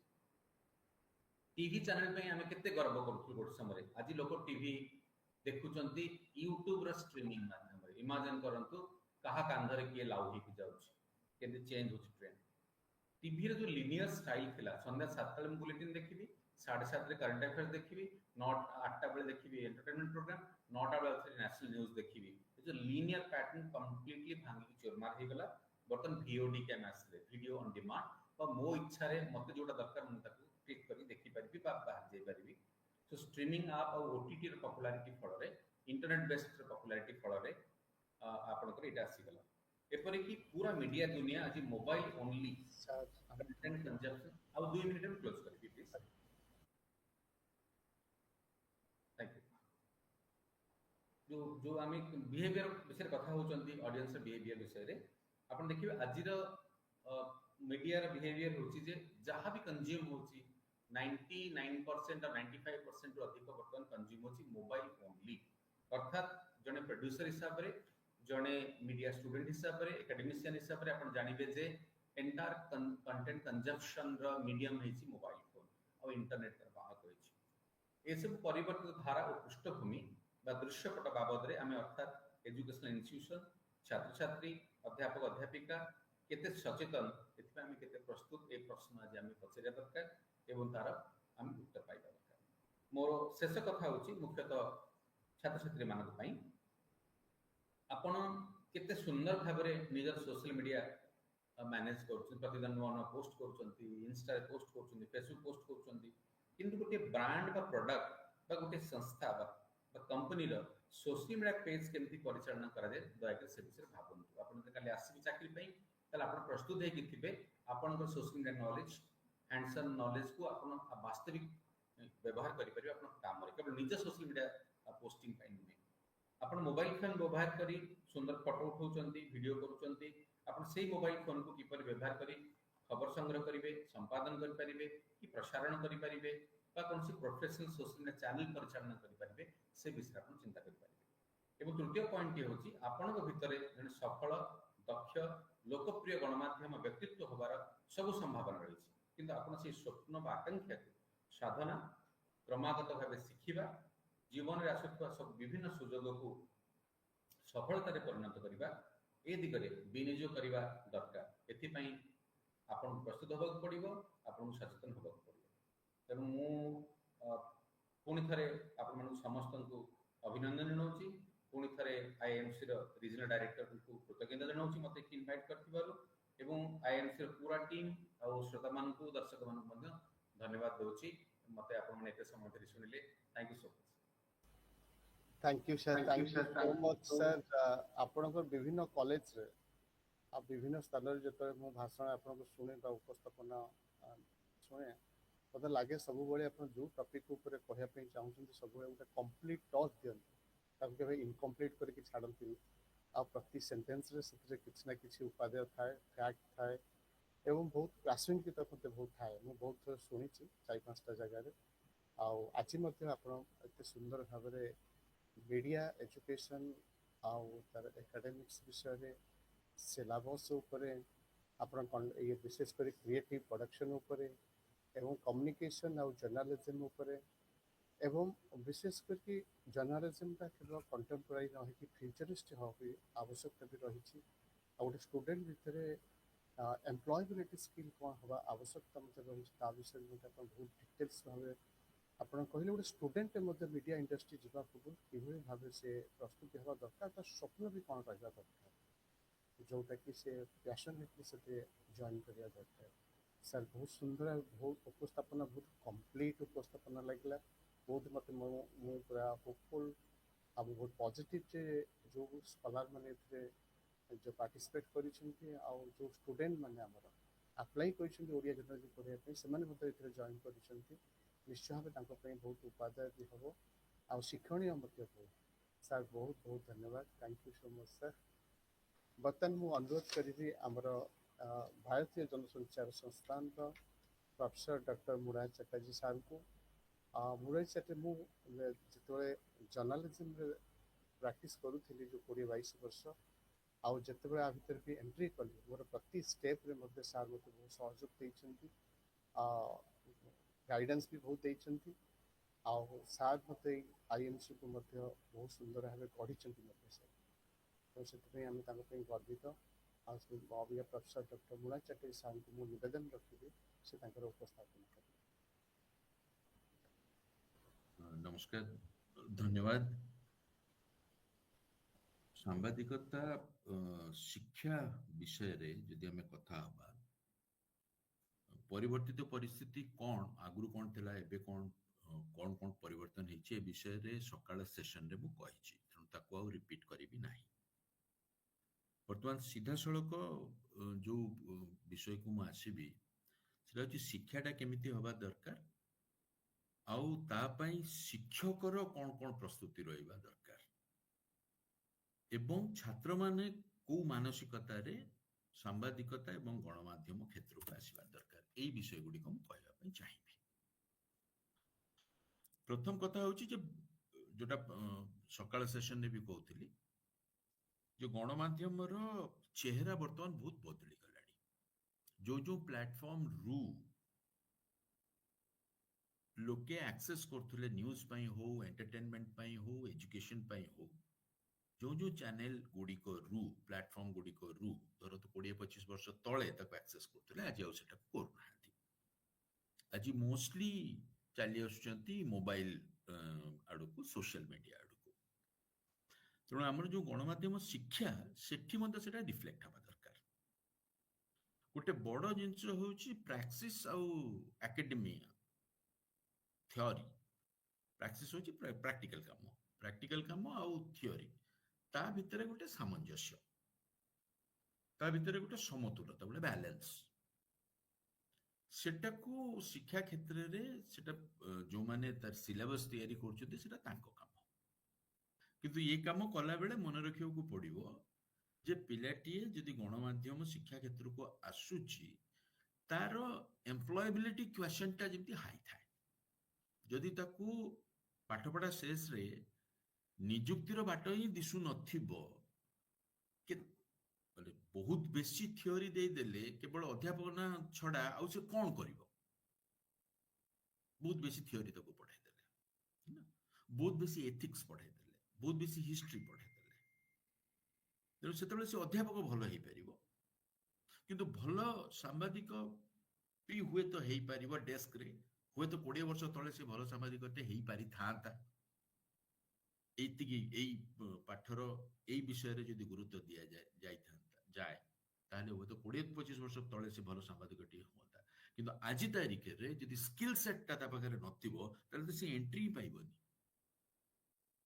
तेणु हमको आजिर इंडस्ट्री कौन चाहूची ताकू देखिकी एवं सांबादिकता जो गणमाध्यम शिक्षा क्षेत्र रे बेसिक्स जानिबा पई जहा दरकार जे कोनोसी पाठ को जानिबा पई तार किछि बेसिक्स जानिबा दरकार हिस्ट्रीटा जानिबा दरकार एथिक्सटा जानिबा दरकार लॉटा जानिबा दरकार थियोरी अल्प जानिले भी चलिबो जो माने मीडिया स्टडीज रे स्पेशलाइजेशन करिवे से माने होता और बेसी थियोरी पढिबे ताकर जो माने प्रैक्टिकल लड़ को जीवा पई चाहिबे ताकर एते गुडा दरकार नै ताकू डिवाइड करी हबो जे पीजी स्टेट रे एतिकी रखंतु जे रिसर्च करिवो से और बेसी जानो तो सेटा होची जो माने सिलेबस तयारी करिवे ताको काम से कामटा ओवरऑल जदि कुआ जाए जे सामाजिकता गणमाध्यम शिक्षाटा केमिति हबो ताहले मो मतरे प्रथम स्टेप रे त स्किल टाको बिल्ड करिवो को पड़िबो ये स्किल रे केवल मशीन स्किल कथा हम कहूनी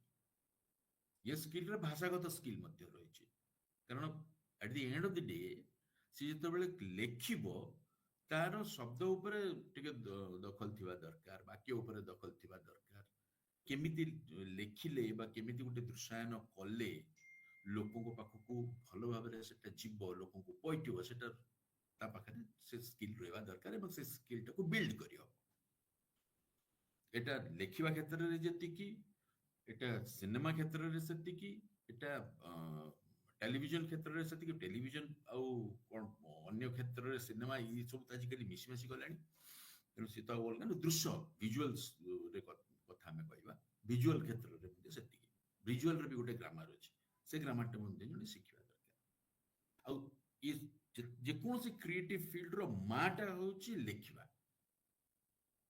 आपण जदी थॉट को ठीक भाबरे प्रकाश करिवार कलाटा आपण शिखिबे ताहले हुए तो चांसेस आर मोर ब्राइट जे आपण विजुअल मीडिया रे भी एक्सेल कर परिबे कारण सेई कलाटा एथिरे रहिछि बेसी या छडा मते लागुची जे हमकु शिक्षा क्षेत्र रे डेटा जर्नलिज्म एनालिटिक्स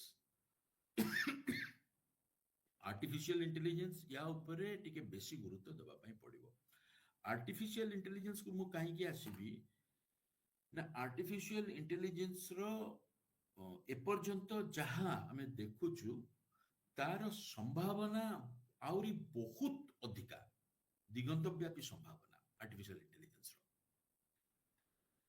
आपण चाहंतु बा न चाहंतु आर्टिफिशियल इंटेलिजेंस मीडिया रे पसी गलाणी पसिबो आजी पहलगांव रो जो किलिंग्स रो तार से जो आइकॉनिक गोटे पिक्चर जोटा हेची से जो नवविवाहित झियोटी आ तार हस्बैंड जे मरि जाइछथि से पडिछथि ये झियोटी बसची जो आइकॉनिक पिक्चर हेची ए पहलगांव किलिंग्स रो तार घिवली अवतार आज मु देखला बेलू बेस 3-4टा जगह रे मु ताको देखिली है ना तो we can't stop artificial intelligence from invading media sector है ना से एआई एंकर हबो ही हबो एआई एंकर टा पॉपुलर हबो कि नहीं ताको बहुत लोग एक्सेप्ट करिवे कि नहीं that's a different issue but we can't stop AI anchors because they have that तांकर भी बहुत गुडा लाभ अछि सेठी एआई एंकर रखिले कोन हबो मालिक मानकर लाभ बेसी कर्मचारी को मालिक मानकर लाभ तो सी जहाँ हो आमर जो आर्टिफिशियल इंटेलिजेंस रो टूल्स गुड़ा को जोटारे मीडिया रो काम सहज हो जिवो आपण चैट जीपीटी यूज करिवे स्ट्रक्चर टा कर दबो आपण अमुक यूज करिवे तार पिक्चर टा कर दबो समक करिवे तार नैरेटिव टा बने दबो तो सेगुड़ा को हमको पाठ्यक्रम भितर रखिबा पई पड़िबो बा गोटे बेसिक पाठ्यक्रम भितर रखिले रखिकी बाकी गुड़ा को सेल्फ लर्निंग रे छाड़ देबो पड़िबो तो कारण होची क्रमशः क्रमशः क्रमशः सेल्फ लर्निंग रो ट्रेंड धीरे धीरे बढ़ुची आगु को आउरी बेसी बढ़िबो घरे रोषेई ठु आरंभ करी फोटोग्राफी टू आरंभ करी सबु क्षेत्र रे आपण देखिबे यूट्यूब रु सिखिबा से अमुक वेबसाइट रु सिखिबा से समक वेबसाइट रु सिखिबा रो ट्रेंड बढ़ी गलानी आजि का कथा कहूची एटा ठीक तरल कथा हबो एबे मो मां को 85 वर्ष बयस आजि कहला आचारटा से यूट्यूब देखि की करबा 85 my mother she says this morning that let's make that pickle open the YouTube while see the YouTube and make the pickle भात पड़छते आपण सेम जिंसो आजि जदि गोटे पिलाटे पसुची अधिका से जानिया पई चाहिबो से आपण को ऊपर खूब बेसी डिपेंडेंट होबो नाही बेसिक पे डिपेंडेंट होबो तापर मेंटरिंग पे डिपेंडेंट होबो किंतु काम चलेवा काम पाई सी यूट्यूब को चल जीवो सी क्वारा को चल जीवो सी स्वयं प्लेटफॉर्म को चल जीवो ए जिनसटा को भी हमें जते बेले जर्नलिज्म मास कम्युनिकेशन बा मीडिया एजुकेशन कथा कहउछती मीडिया एजुकेशन रे हमें ए कथा को आस्ते आस्ते फैक्टर करबा उचित होबो जो कथा एनईपी रे मध्ये किछि किछि परिमाण कुआ जाय छै सेल्फ लर्निंग पई छाडंतु मत लगुच जो माने फैकल्टी मेंबर्स अच्छी से माने क्रमशः ओल्ड स्टाइल टीचर रु धीरे धीरे फैसिलिटेटर एंड मेंटर यही रोल को आसी जावा उचित कारण आपण इनफॉरमेशन दबा काम आउ बिल्कुल टीचर रो नाही इनफॉरमेशन दबा काम गूगल रो इनफॉरमेशन दबा काम वेबसाइट मानकर आपणकर खाली काम तांकु कहिबा जे गूगल रो सब कथा सत नुह गूगल रे जहा देखुच ताकु आउरी क्रॉस चेक करो अमकटा देखो समकटा देखो समकटा देखो they will find out themselves and they should do that ठीक अछि तेणु गणमाध्यम शिक्षा क्षेत्र रे भविष्यतर चित्रटा होची जे शिक्षक माननकु आहुरी अधिक स्मार्टर हवा को पड़िबो आहुरी अधिक स्मार्ट हवा को पड़िबो आहुरी अधिक पाठ पढ़िबा पई पड़िबो आहुरी अधिक जानिबा पई पड़िबो ठीक अछि शिक्षक यदि जानिबो ताहेले ही से भलो मेंटरिंग करि परिबो आ मते लागुची वर्तमान जो टेक्नोलॉजी जो स्थिति रे पहुंची सेतिरे मेंटरिंग दरकार सेतिरे हैंड होल्डिंग दरकार इथिकल क्वेश्चंस हैंडल करिवारे सेतिरे मेंटरिंग दरकार लीगल जो जो क्वेश्चंस आसुची ताको केमती नेगोशिएट करिवो तार हैंडलिंग रे सेठी तार मेंटरिंग ता दरकार सेही भली भाबरे एबे हमकु ये शिक्षा को देखिबा पई पड़िबो सुजोग कथा तो नीलांबर बेस प्रांजल भाबरे कहिले जो माने जदि आशाई गणमाध्यम रे आसीबा पई आशाई छात्र छात्री जदि अछंती ताले मु ताको अनुरोध करिवि जे नीलांबर बाबूकर कथा गुडा को माने एकदम अक्षर अक्षर सत्य ताको मुंड भितरे पूरा पुरेगी रखंतु एटा एटा बीज मंत्र भाबरे ग्रहण करंतु if you want a career either as an employee or as an entrepreneur do what Nilambar does what Nilambar has done in his life and what he has suggested you to do आपण को जो जो उपदेश से देइचंती ताकू करंतु बस आ गोटिए उपदेश मु ताकू ऐड कर देबी 64 वर्ष बयस लानी बुढ़ा भी हेले न टिके उपदेश न देले होबनी गोटिए उपदेश मु ताकू कोना देबी जोटा नीलांबर बाबू अल्प के छाड़ी देइचंती ताहा होची आपण माने पढंतु ये कथा मु नीलांबर सहित बिल्कुल एकमत जे छात्र छात्री माने बेसिक्स जानू नाहांती बेसिक्स एब्सोल्युटली बेसिक्स जानू नाहांती वाक्यटे लिखि पारु नाहांती गोटे पैराग्राफ लिखिया पई को ता देरे हिंदी बंगला ओडिया मिसई की से गोटे खिचड़ी करिके आनिकी धरेबे ता देरे 25 टा भूल ता देरे कहबे जे मु इंग्रजी मीडियम रे पढिछि तेणु ओडिया आसुनी मु ओडिया मीडियम रे पढिछि तेणु मते इंग्रजी आसुनी उभयरे किछि माने हुएनी कहबा कथा होछि आपण जेते पढिबे एवं जेते लेखिबे सेते आपण शार्प हेबे आउ जेते शार्प हेबे मीडिया रे आपण सेते अग्रगति करि परिबे आपणकर एठी जदि नाही ताहले मीडिया रे आपणकर स्थान नाही अन्य कोठी त आदौ नाही तेणु बेसी पढ़ंतु धन्यवाद नमस्कार सर बहुत बहुत धन्यवाद एक्चुअली छात्र छात्री मानक सांबादिकता पढ़ुता मानक बेसिक्स फंडामेंटल्स भल भाव जाना आवश्यकता रही एवं शिक्षक मानक उपरे जो उपस्थापन आपन कले शिक्षक मैंने एक्चुअली बहुत पढ़ा दरकार जानवा भी आवश्यकता रोचे आ टीचर मानक चेंजिंग सिनारियो परिवर्तित सिनारियो रे गोटे फैसिलिटेटर आ मेंटर हिसाब से बेसी काम करने दरकार यहाँ एकदम सत कथा सर एवं पढ़ा लेखा भी जारी रहा दरकार निहाती आवश्यक छात्र छात्री मान तो छात्र छात्री भी आप कहले एवं विशेष करके शिक्षक शिक्षयित्री मान जो मैंने मीडिया एजुकेशन को आगे नौ से कौन भी करवा दरकार एवं से भितर कौन स्किल रहा दरकार ता मत बहुत एकदम सत किसी द्विमत ना क्वेश्चन आंसर को जीवा पूर्व मु अनुरोध करी आमर भारतीय जनसंचार संस्थान आंचलिक निर्देशक प्रोफेसर डॉक्टर आनंद प्रधान को so may I request our esteemed regional director IMC to speak a few words.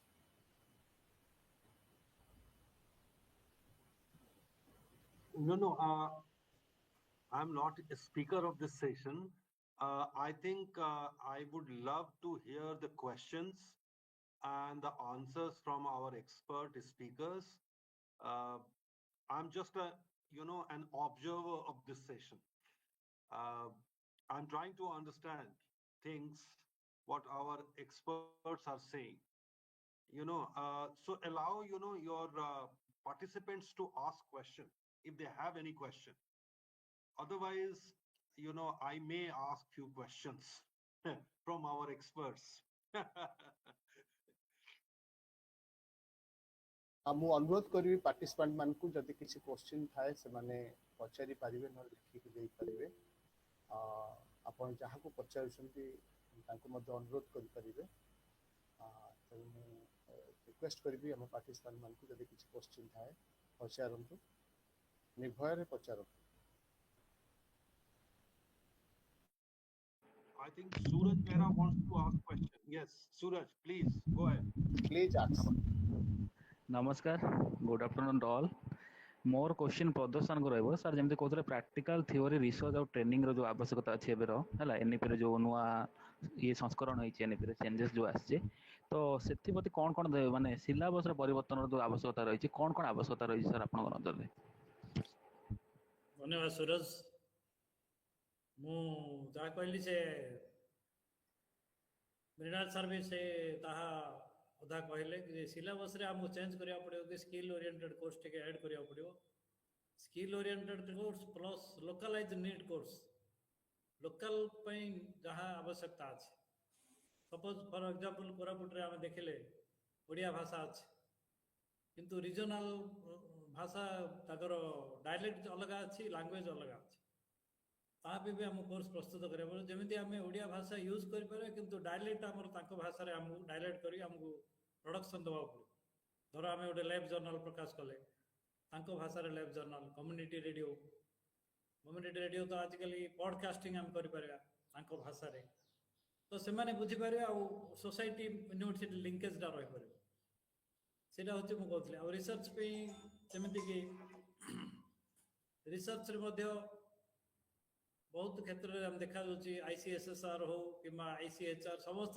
Research project अच्छी सोशल साइंस रे हमको प्राय प्रोजेक्ट मिलूनी बहुत कम प्रोजेक्ट मिलची ICHR हिस्टोरिकल रिसर्च पे अच्छी मेडिकल रिसर्च समस्त पे अच्छी किंतु जर्नल मीडिया रिसर्च पे कौन फंडिंग ना तो आम जो इंटरडिसिप्लिनरी रिसर्च कर social science sociology anthropology economics एम सहित मिसी आम जो रिसर्च करें तेज आमको प्रोजेक्ट मिलूँ से आमको इंटरडिसिप्लिनरी सिलेबस प्रस्तुत करा पड़ो NEP जहाँ कहे तद्वारा आम प्रोजेक्ट पाइपर ही कम कर आजिकल जुग काम करा सोसाइटी आमको फंडिंग दरकार funding without project we can not get funds that's why आमको सिलेबस सेमती भाव परिवर्तन करा पड़ो जद्वारा कि आम मल्टी डिसिप्लिनरी कोर्स आम एडप्ट कर इवेन स्टैटिस्टिक्स किसी पढ़ा पड़ो ताद्वारा ही आमर रिसर्च ट्रेनिंग आउ थियोरी मध्य आम सम्मिश्रण मिलित भाव चली पार थियोरी भी आवश्यक कारण थियोरिटिकल बेस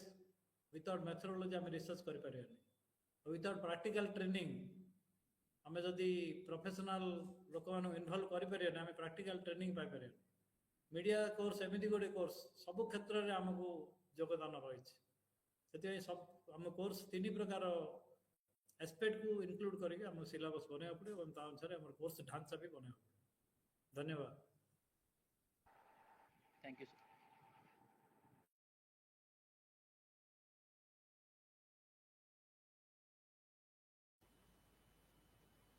आउ जो पार्टिसिपेंट कुछ क्वेश्चन अच्छे से मे आई आस्क अ क्वेश्चन मैं एक सवाल पूछूं सर सर हाँ मैं अपने तीनों स्टीम्ड स्पीकर से I would like to know one question which is actually disturbing me from the last a few years कि the question is कि ये मीडिया एजुकेशन का फ्यूचर क्या है I am asking this question because in especially in post COVID era, number of universities and institutes are facing a situation where number of applications for their either undergraduate journalism or mass communication program or postgraduate diploma and degree programs are unable to attract students or application or enough applications. एक ये trend दिखाई पड़ रहा है कि बहुत कम applications आ रहे हैं, खास करके लैंग्वेज जर्नलिज्म में तो और भी ज्यादा कम आ रहे हैं, जितनी सीटें हैं उससे भी कम आ रही। और उसके कारण last year Indian institute of journalism and new media Bengaluru में एक अच्छा प्राइवेट सेक्टर का इंस्टीट्यूट था, उसके पास स्टूडेंट्स नहीं आए, उनको बंद कर देना पड़ा। बेंगलुरु में 2 और ऐसे प्राइवेट इंस्टीट्यूट बंद हुए, मुंबई में 3 बंद हो गए। And I have heard from eight many places, कई प्राइवेट यूनिवर्सिटीज में, गवर्नमेंट इंस्टीट्यूशंस में, स्टेट यूनिवर्सिटीज में, सेंट्रल यूनिवर्सिटीज में, जो जर्नलिज्म में अगर आपके पास 20 सीट है, 25 सीट है, 30 सीट है, तो उसके लिए सफिशिएंट एप्लीकेशंस नहीं आ रहे। Secondly, journalism and mass communication is also unable to attract good talented students. ऐसा क्यों हो रहा है? क्या कारण है कि जर्नलिज्म और मास कम्युनिकेशन में तेज तर्रार, टैलेंटेड, क्रिएटिव स्टूडेंट्स नहीं आ रहे? What are the why it is happening, and what are the how it is challenging the existing media and journalism and mass communication education? तो इस पर आप लोगों का क्या कहना है? Because I'm struggling with this issue. Mrinal sir, Pradosh ji, Nilambar sir, कोई भी शुरू कर सकते हैं। Soumya, you also want to practical ask problem question? बता रहा हूँ। हाँ,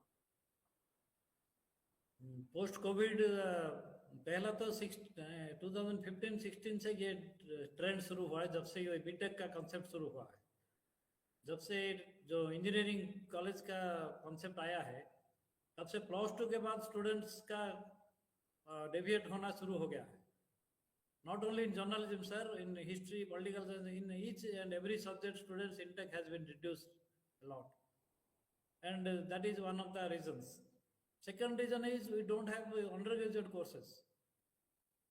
Other courses have syllabus, their honors subject, and traditionally students are, particularly in Odisha, they have a tradition that whatever honors subject they take, they switch to postgraduate for that subject only. That is another reason they are not getting awareness regarding there is a PG course in so far as South Odisha belt is concerned. We have taken, we are talking with students regularly. They have this problem that they don't have any awareness that there is a course on journalism and mass communication, because they don't read it in either higher secondary level or graduation level. That is another. Another recent problem has accrued that government has made compulsory for CUET, Central University Entrance Test. So people are waiting for getting the results by March, April. But CUET advertisement comes in January. In Odisha, people think that after passing out the examination, they will apply for the next course. So there is a huge gap, time gap between them. So when they get awareness, the dates are already over. And we are getting students by spot selection only, not on merit basis. This is another practical problem so far as our university is concerned. And I think that other university also facing the same situation, because state university has SAMS test, state entrance test is there, but they do it regularly. And the main problem is, sir, I am telling that they are not getting awareness regarding this PG course on journalism and mass communication. So we have to create awareness through outreach programs or some other media. We have to, interpersonal group communication we have to follow, so that they will get awareness regarding. It is completely urban centric. The media education is completely urban centric. The people in urban areas and semi-urban areas are getting awareness, but in rural areas we have to create awareness regarding there is a special course on journalism. And everybody becomes a journalist after the emergence of YouTube channels. So some people think that there is no need for a special course if we can be journalist. So there are a lot of problems and practical problems. These are academic problems I am telling. So Nilamur sir and Mrinal sir can tell better so far as practical, the industrial problems are concerned.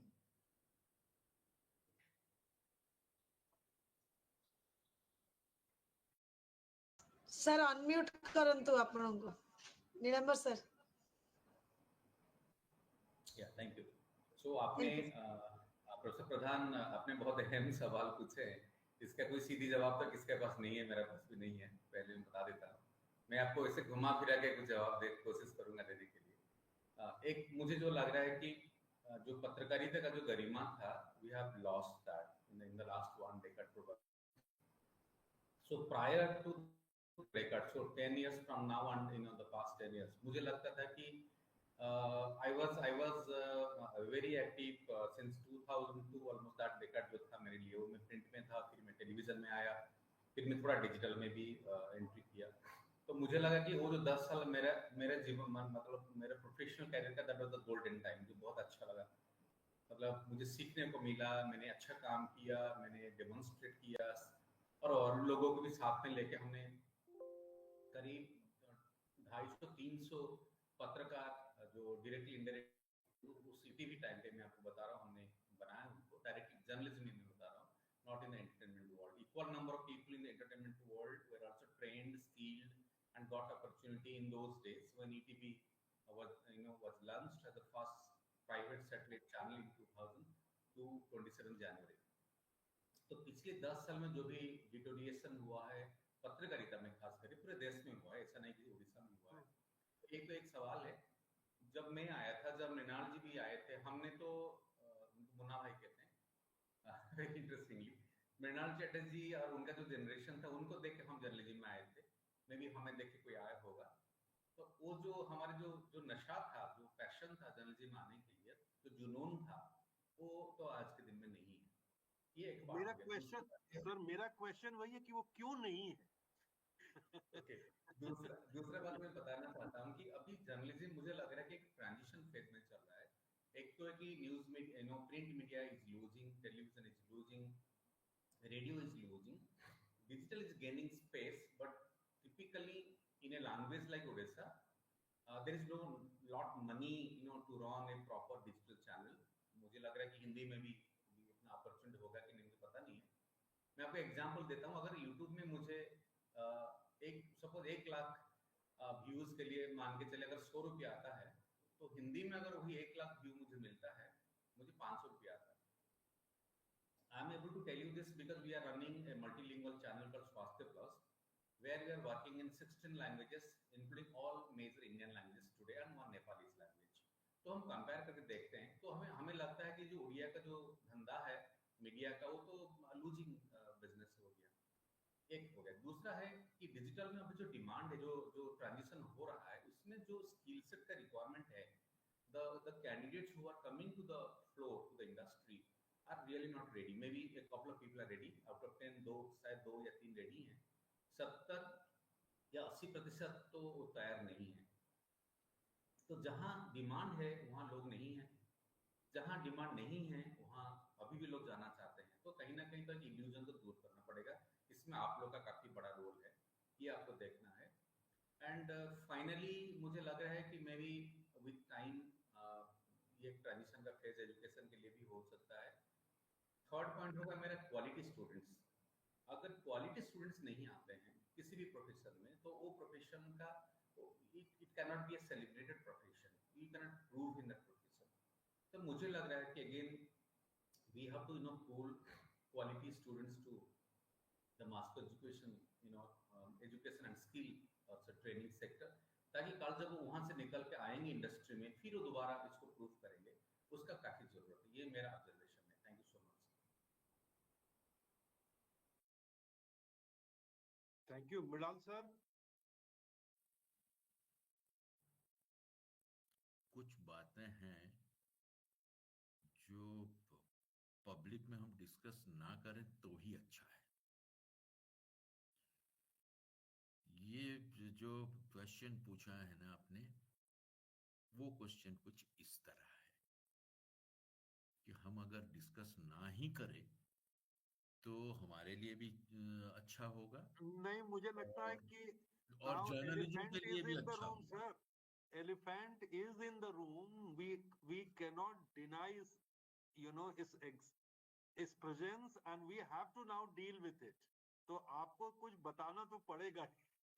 मेरे answer में बहुत सारी clues था, आपने गौर नहीं किया। किया है गौर sir.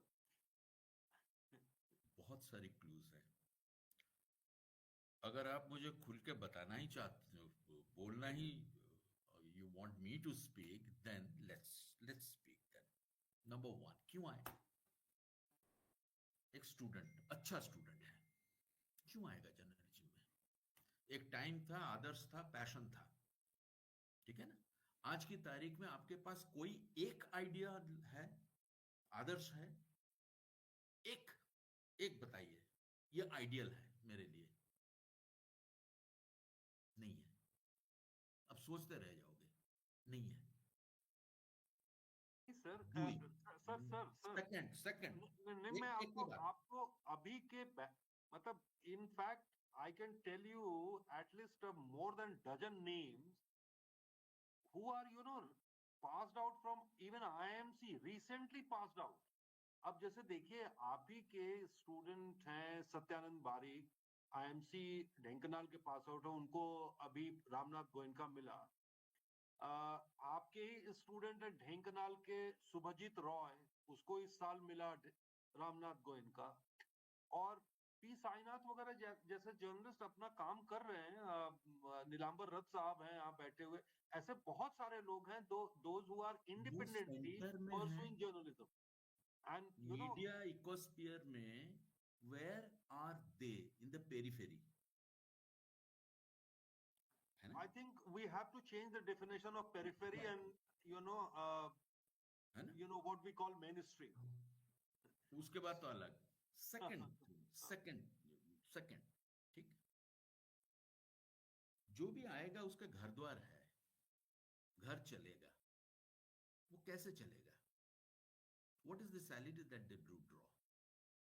80% cases they are given no salary, zero salary. Especially in Odisha, it's probably 90%. Zero salary. How do they live? They fend for themselves. And और मुंह मत खुलाइए कि how do they fend for themselves? है ना? तो यह है दूसरा। तीसरी बात, एक टाइम पे हम कुछ सिखाते थे जो कि मार्केट में अदरवाइज अवेलेबल नहीं था। मानो कि टेलीविजन की कैमरा बहुत एक्सपेंसिव हुआ करता था, एक इंस्टीट्यूशन में है तो अगर टेलीविजन सीखना है तो वहां आपको जाना पड़ेगा। वो दौर खत्म हो गया। Technology is now democratised. तो सीधा अगर मैं घर बैठ के वो सारी चीजें जान लूं यूट्यूब में फ्री में, जिसके लिए हम इतना फी दे के इतना टाइम कमिट करके मुझे पढ़ाई करना पड़ेगा, तो मैं क्यों करूं? चौथा, अगर मैं वहां 1 साल ना दे के मैं यूट्यूब से सीखूंगा और खुद करता हूं। आजकल जर्नलिस्ट होने के लिए है क्या? अब बताइए ना, सोशल मीडिया में एक मोबाइल फोन, एक बूम, खत्म, आप भी जर्नलिस्ट बन गए। तो टाइम्स ऑफ इंडिया की जर्नलिस्ट जो है ये भी वही है। शायद इसका ट्रैक्शन ज्यादा है कि या ना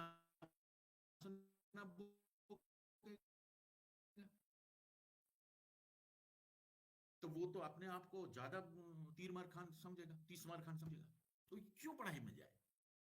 So there are a lot of these uncomfortable and issues, but more, I mean, to my mind it comes, there are 2-3 things that could be done. One is probably we can ask a kind of benchmarking in the journalism itself, right? ये job के लिए हो कि कुछ कौन journalist बन सकता है, एक बेंचमार्किंग कहीं ना कहीं उसके पैरामीटर हम ढूंढ सकते हैं, कहीं ना कहीं एक चाहिए। That's number one.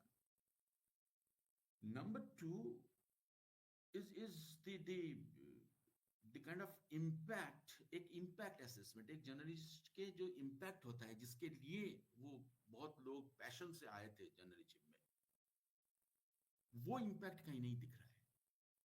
आपने बात किया, ये मुझे पता है, सत्य सुंदर हमारा ही स्टूडेंट है, रामनाथ गोयनका भी पता है, ये सारी पता है, ठीक है, वो भी अच्छे अपने अपने सेक्टर में अच्छे काम कर रहे हैं। But when we talk about main stream media, where are they? तो हमें कहीं ना कहीं उस तरह की कुछ आइडियल्स को ढूंढ के निकाल के और उस पर फोकस करनी है। Look here is a person who has made some changes. तो वो आई थिंक जिसे हम हिंदी में रेखांकित करना कहते हैं, वो रेखांकित करने की शायद गुंजाइश ज्यादा है। With age people become cynical, and I am 64. I'm entitled to become cynical, but I'm an eternal optimist. आशा को छोड़ता नहीं हूं मैं, सिनिकल थोड़ा हूं, हो गया हूं एक्चुअली, लेकिन आशा छोड़ता नहीं हूं। मुझे आज भी यह आशा है कि journalism is a noble profession, is a profession which students with some kind of idealism should pursue. That's why I joined journalism, leaving my government offer of a lectureship job. He was doing his engineering, Nilambar, when he joined. So, passion. And I guess वो passion youth में होना जरूरी है,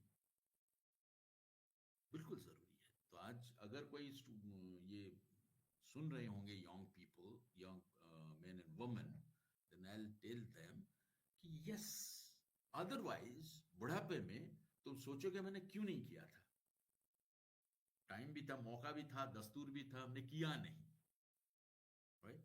दे should do what their दिल कहते कहें।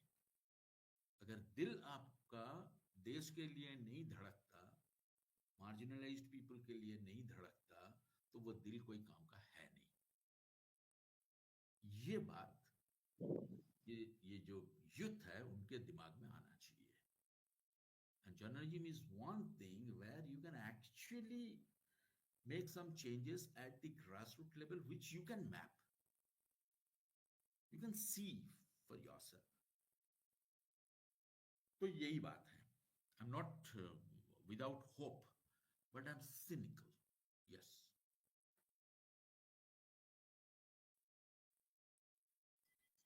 प्रधान sir, आपका भी ओपिनियन दीजिए इस बारे में। मेरी तो ओपिनियन, मतलब मुझे अपने स्टूडेंट से बात करते हुए ऐसा लगता है दो तीन चीजें हुई हैं। एक तो जो हमारी मेन स्ट्रीम मीडिया है, basically owned by big corporates, एक तो इंडस्ट्री में काफी चेंजेस हो रहे हैं। there are number of reasons. One is of course corporate money which is flowing and broadly capturing the media. Numbers are reducing. Only few big corporates are owning all the media. एक तो इसके कारण हुआ ये है कि media में जो मृणाल सर कह रहे हैं, नीलांबर सर कह रहे हैं, आप भी कह रहे हैं कि एक जो पैशनेट जुनून वाले विद्यार्थी आते थे, जिनके अंदर कुछ बदलने का जज्बा होता था, जो टैलेंटेड भी थे, जो क्रिएटिव भी थे, उनको जर्नलिज्म खींचता था कि वो मीडिया के जरिए कुछ चेंज कर सकते हैं। They can challenge the system, they can challenge the authorities, they can ask question, speaking truth to the power. ये सब उनके अंदर एक वो रहता था, the ideals which we are talking about. तो और उसके लिए सब कुछ के बावजूद there was some space in media before maybe 1 or 2 decades before. लेकिन पिछले कुछ मतलब 1-1.5 दशक में चीजें बहुत बदल गई हैं। वो सारी स्पेस श्रिंक कर गई है। There is no space for critical independent journalism in main stream corporate media. तो एक तो जो जॉब सेटिस्फेक्शन था वो चला गया। The second part is which especially Mridal sir was highlighting that despite the big corporate money is flowing in, working condition में कोई change नहीं आ रहा है। In fact, working condition is deteriorating. तो अगर आपका ना तो जॉब सेटिस्फैक्शन है कि आपने कुछ चैलेंज किया, कुछ चेंज किया, और दूसरी तरफ आपको सैलरी भी नहीं है, वर्किंग कंडीशन भी बेहतर नहीं हो रही है, तो what is the point of coming to journalism, where you can pursue that journalism. अब ये सही बात है, I am also very optimist. शायद मैं अभी 64-65 का नहीं हुआ हूँ, इसलिए थोड़ा ऑप्टिमिज्म मेरे अंदर है। And because I can also see from 2015 onwards और 14 ऑनवर्ड्स और may be in last 20 years, ऐसे बहुत सारे स्टूडेंट्स अभी भी आ रहे हैं, but their numbers are actually declining. That's the trend I am witnessing in overall in different parts of the country, including IIMC. पर कुछ बच्चे अभी भी आ रहे हैं। जैसे नीलांबर सर अगर इंजीनियरिंग छोड़ के आए थे, तो मैं आपको एक अपने स्टूडेंट का 4 साल पहले वो इंजीनियरिंग करके वो आया, Girish Jalihal. He is now working with Reporters Collective, Nitin Sethi and others. There are two of my English journalism students are working, Tapasya and Girish Jalial, and they are doing fantastic job. They are doing so many critical investigative journalism. I am proud of it. मेरी एक student radio और television की है, 4 साल पहले की है। वो जबरदस्त काम कर रही है, सृष्टि जसवाल। मतलब वो इस समय उसकी स्टोरीज वॉशिंगटन पोस्ट से लेकर के New York Times and number of international publications are publishing, and she is doing great investigative journalism. IMC Dhenkanal का ही पास आउट है। उसका नाम देखिए मैं अभी भूल रहा हूँ, झा। सर को शायद याद होगा, who was in business standard। क्या नाम था सर उसका पूरा नाम? आप म्यूट पर है सर, म्यूट पे। वो सोमेश झा था। Somesh Jha, Somesh Jha. Somesh Jha, who was working with business standard, business student. who investigated and first wrote that story in just before the 2019 election। आप सब लोगों को याद होगा कि भारत में बेरोजगारी की दर 45 साल में सबसे ज्यादा है, and through it came through a government survey, जिस सर्वे को बाद में विदोल्ड कर दिया गया। तो बहुत ऐसे जर्नलिस्ट हैं जो काम कर रहे हैं, इंडिपेंडेंट जर्नलिज्म कर रहे हैं, क्रिटिकल जर्नलिज्म कर रहे हैं, and they are really the real source of hope. As a institutions, we are failing to attract young, talented, creative students।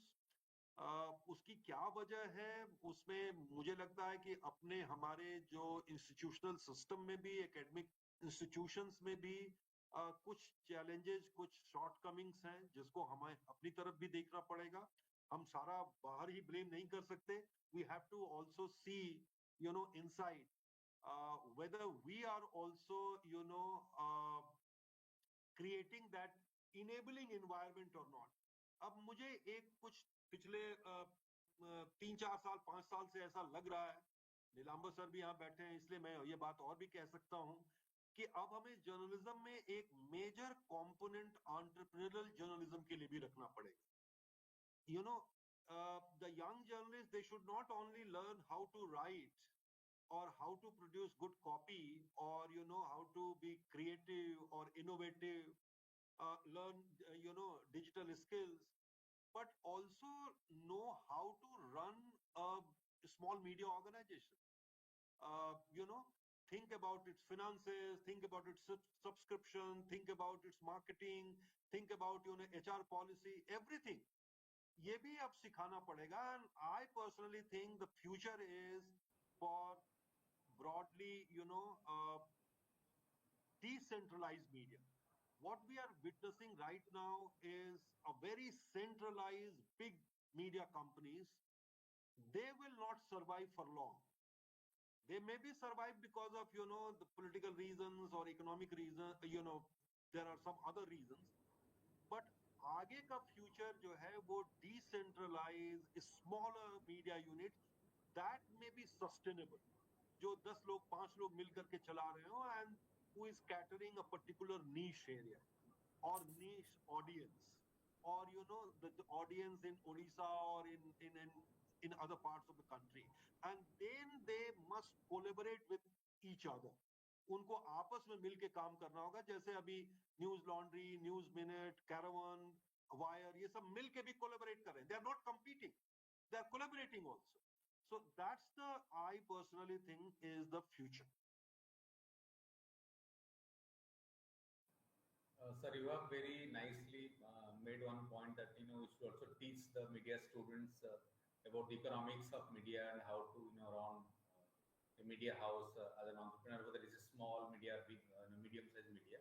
I would like to give a compliment to you and to Mrinal Chatterjee, because I have been a part of one of your programs for the last 2 years, that teaching the media students on media entrepreneurship.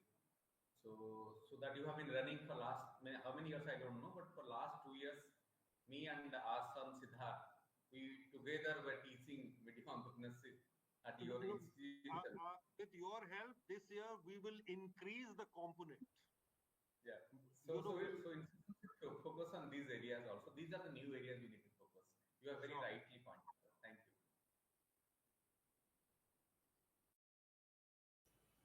आउ किछि participant मानकर किछि question अछि कि हम वक्ता मानक पे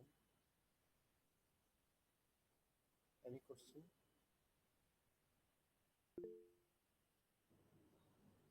तो अभी पैसन वाले नहीं आएंगे, अभी ज्वाइन होने के बाद हमको पैसन क्रिएट करना पड़ेगा टीचर लोग।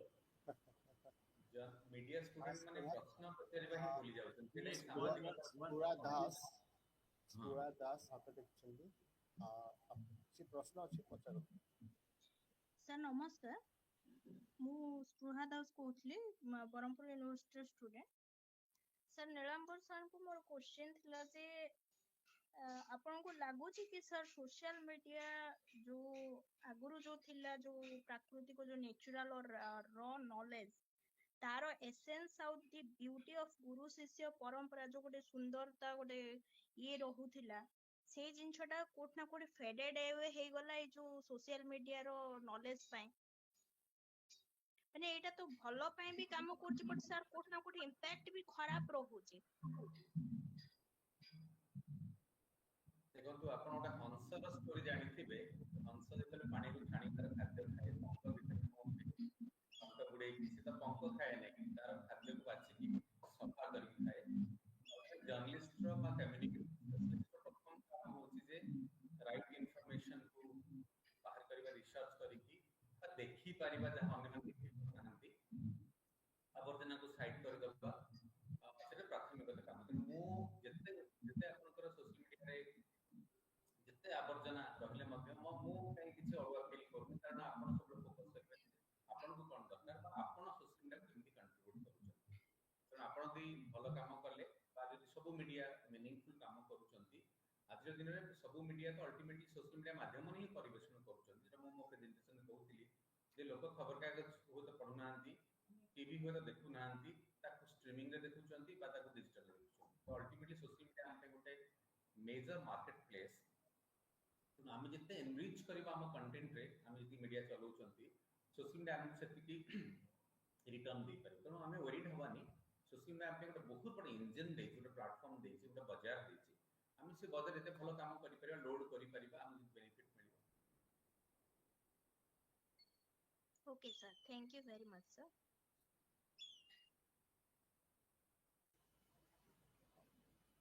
आउ पार्टिसिपेंट को कुछ अच्छी आउ ना वाइंड अप करिए। वाइंड अप करिए। जी सर, जी सर। आगे ये चर्चा चलती रहेगी। जी सर। आज पर्यंत आम प्राय 10 मास भितर आम जितोटी प्रोग्राम आयोजित होती भारतीय जनसंघ संगठन सार एबुल लीडरशिप एवं गाइडेंस भितर यहीटा मत जेहतु सिल्वर जुबली ईयर, तेणु यहाँ आम करवा कि आज एंटायर डे लगला गोटे आइडिया बैंक या एक्चुअली एत आइडिया आज स्पीकर मानकर सब आम पाई बहुत शिक्षणीय ना, केवल जे पार्टिसिपेंट केवल नुहे, आम जो टीचिंग दूसरू फैकल्टी मैंने आमको बहुत जिन शिक्षा मिलला।